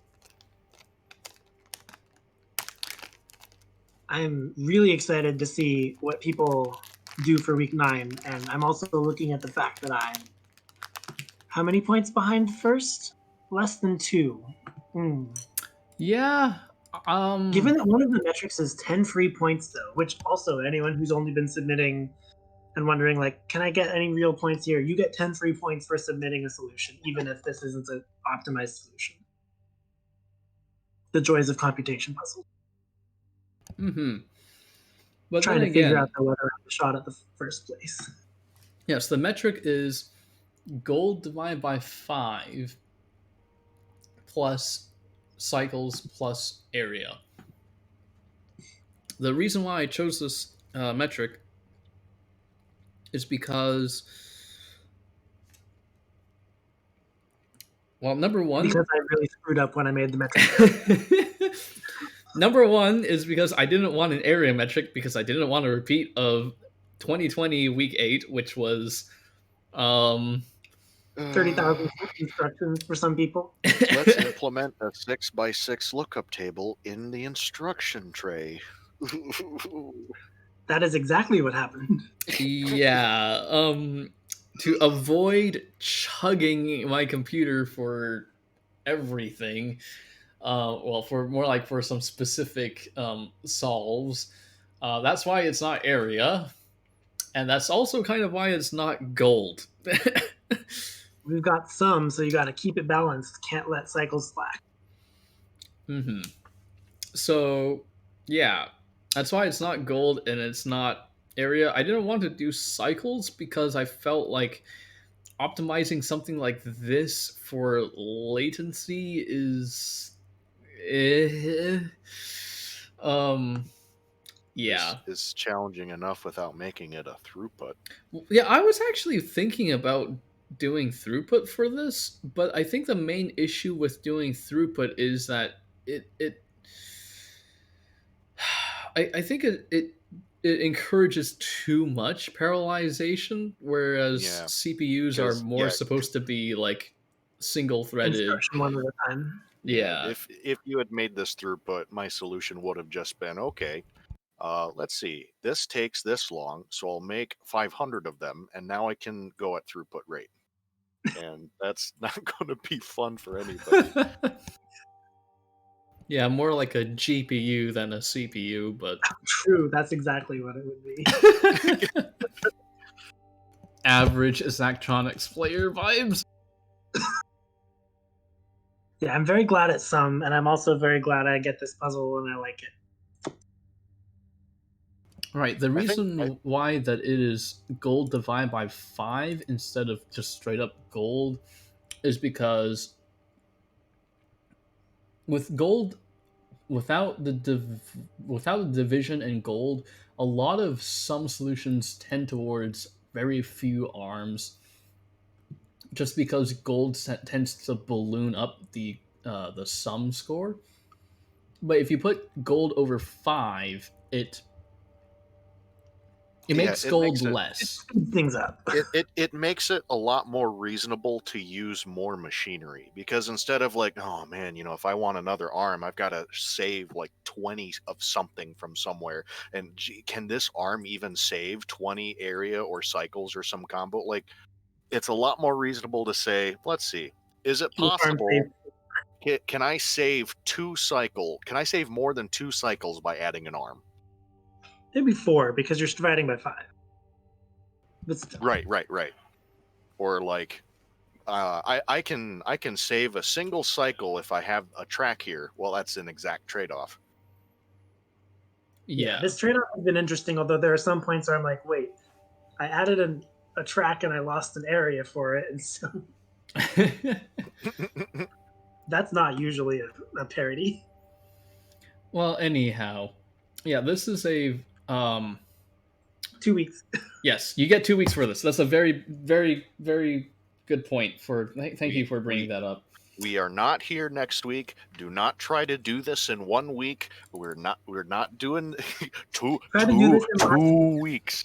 I just did this puzzle in not week 8 since like a week ago. Yeah. I will say that this puzzle is due um April 6th at midnight. Okay. To get this a little bit more clear, it is April 5th, 2400. So it's Monday, but like 11:59 p.m. plus 1 minute. Um Yeah, I probably should have started this like, week 1 just to, or week 0 really, to get people more accustomed to the deadline thing. But yeah, Tuesday midnight is actually like really really really early in the morning, um which is Monday for some people. So be careful of the I deadlines, please. I like April 6th, 000 UTC, which means, like, for me, that's a Monday evening.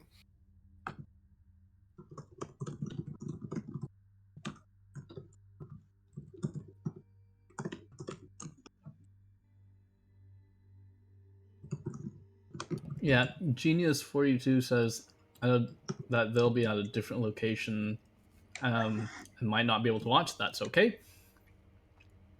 There will always be a video on demand as well, so you can watch that as well. Oh, that's what VOD is short for, isn't it? Yes. Videos on demand. Oh,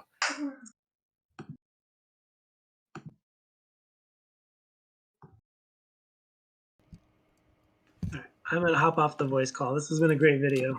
Alrighty. See you later, Biggie see you, Mac. Biggie. Thank you for coming on and helping us commentate all of this. Yeah, thanks to everyone for submitting good solutions to talk about. See ya.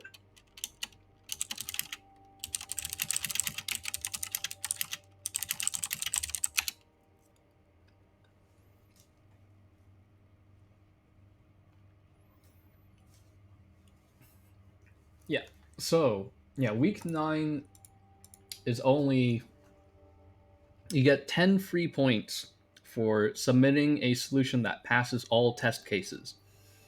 Um, if it passes all test cases, um, the worst metric of all of the test cases is going to be used for your metric score.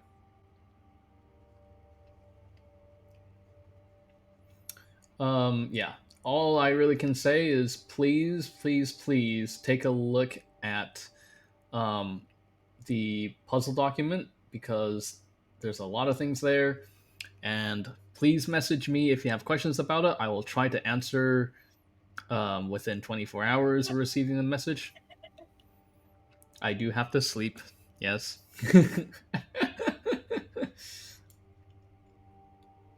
And yeah, thank you everyone for tuning in. I'll see you in not 1 week, 2 weeks. 2 weeks. 2 weeks. We're not streaming next week. Don't try to solve this in a single week. Or, well, I suppose you could try to, but Right. If your solution doesn't pass all test cases, right now all the test cases are public.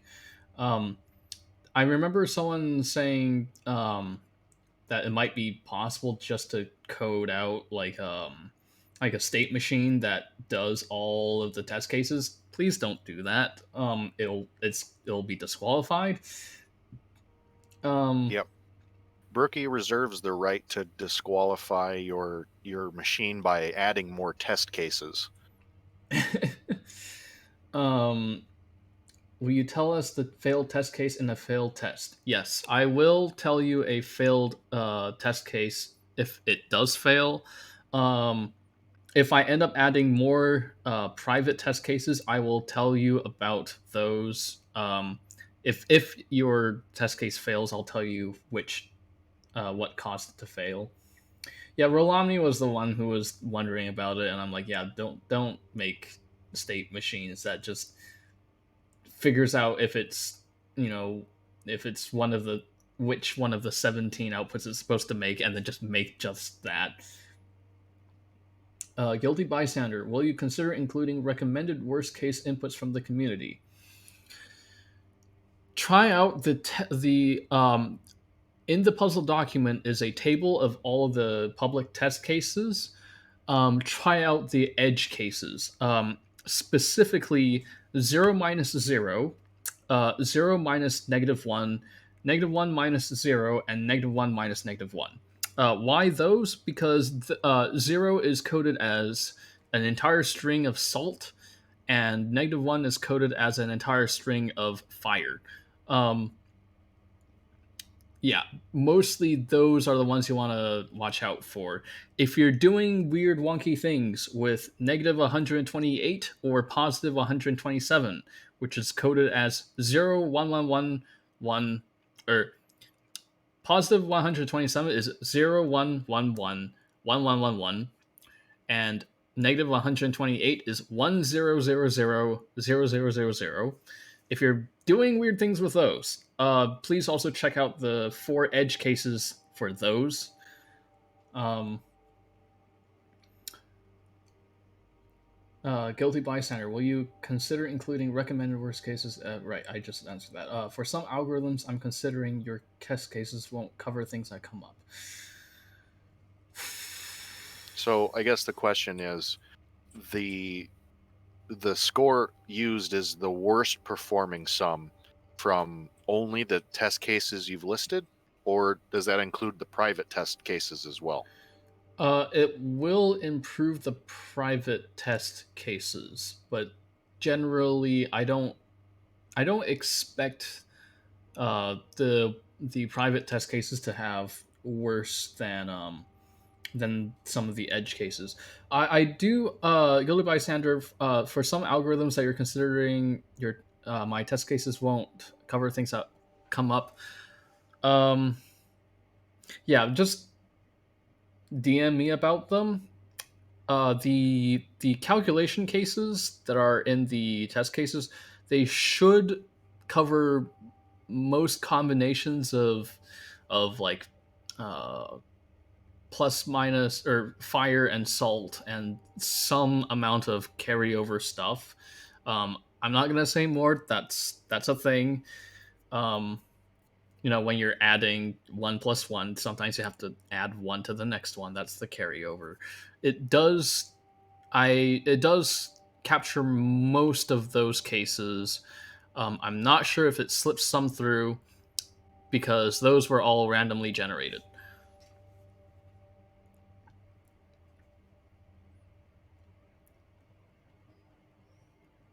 If you're doing something more funky than that, then yeah, just DM me because we're not supposed to be talking about specifics. You can talk about like twos complement logic and um, how it's implemented in real life. This area is actually really really frequently used in actual CPU design and all that. Lots of logic gates there. So if you need help, um, try looking online for help because this is a kind of a subject that is it's kind of a subject that is it's taught in universities for computer science. Flame Haze, can you make the final string once and copy it 5 times over? Is it allowed? It is not. No. Um, It the there. inputs are treated as it's the goal of this machine is to make an actual computational chip thing. So when you grab your first input off of the minuend and the first input off the subtrahend, or whatever that word is, those two need to turn in the first product. The second batch of inputs need to turn into the second output. The third batch of inputs need to turn into the third output, and your machine needs to behave as if the arrangement of bits on that input batch could be anything. It's you can't assume that, oh yeah, it's going to be the same every time. No, you need your machine to act as if the input changes the moment you grab it. Yes. Basically, it has to be 1T or less. Being so 6T is fine. It's just 6T is fine. It's just you have to use the first input pair to make your first output, the second input pair to make the second output, and on and on and on and so forth. Um,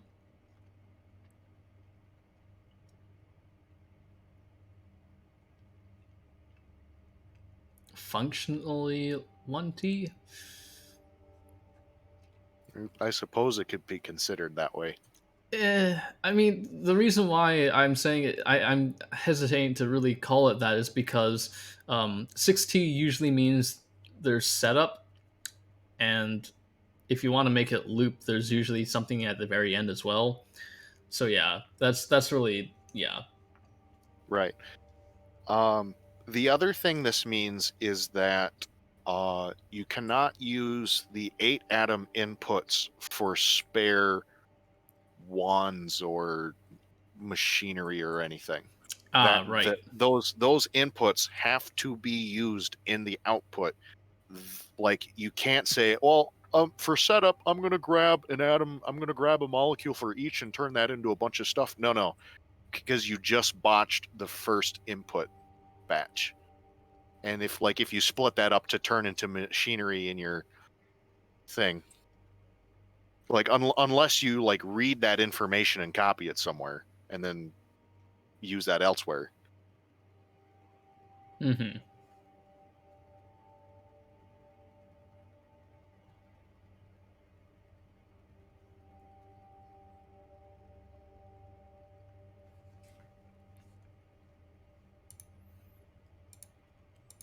Alrighty. I'm going to end the stream because I don't want the video to go on for too long. It's already almost at 3.5 hours. Um, Ooh, we'll Rich brings up a good question. Could you take and store 6 input pairs and then botch up the stuff afterwards? That also kind of brings up a question I was considering of, does our machine need to loop properly, or can we sort of cheat and only do 6 outputs and then crash or something? So here's the thing. For the purposes of verification, it only needs to do 6 input pairs.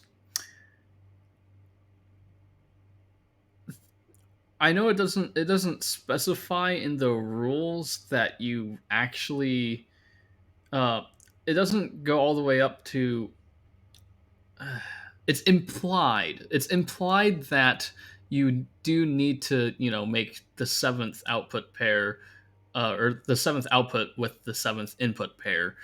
It's implied because the rules say that um, the input pairs have to make the next output pairs, and so on. Dot dot dot.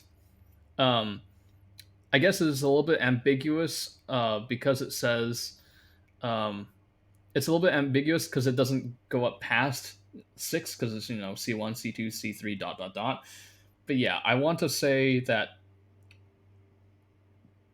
I will clarify that you cannot use the seventh and later input pairs to make scaffolding or whatever else in your machine. You have to use those to make the seventh output pair. Planning on reading from the input, then discarding it or using it for setup. That is perfectly fine. Um, if you store the information of one of the inputs and then you discard it or do whatever you want with it, that's perfectly fine. Um, yeah, just be careful that you're not like throwing away data that you cannot retrieve, or like yeah, like that, or corrupting it. That's the main concern. That's a really good way to put it. You cannot throw away input data. Yeah, if you're like reading it from the input and then discarding like the actual stick, that's fine. And if you're using that stick for, that's fine. It's just the data needs to go through.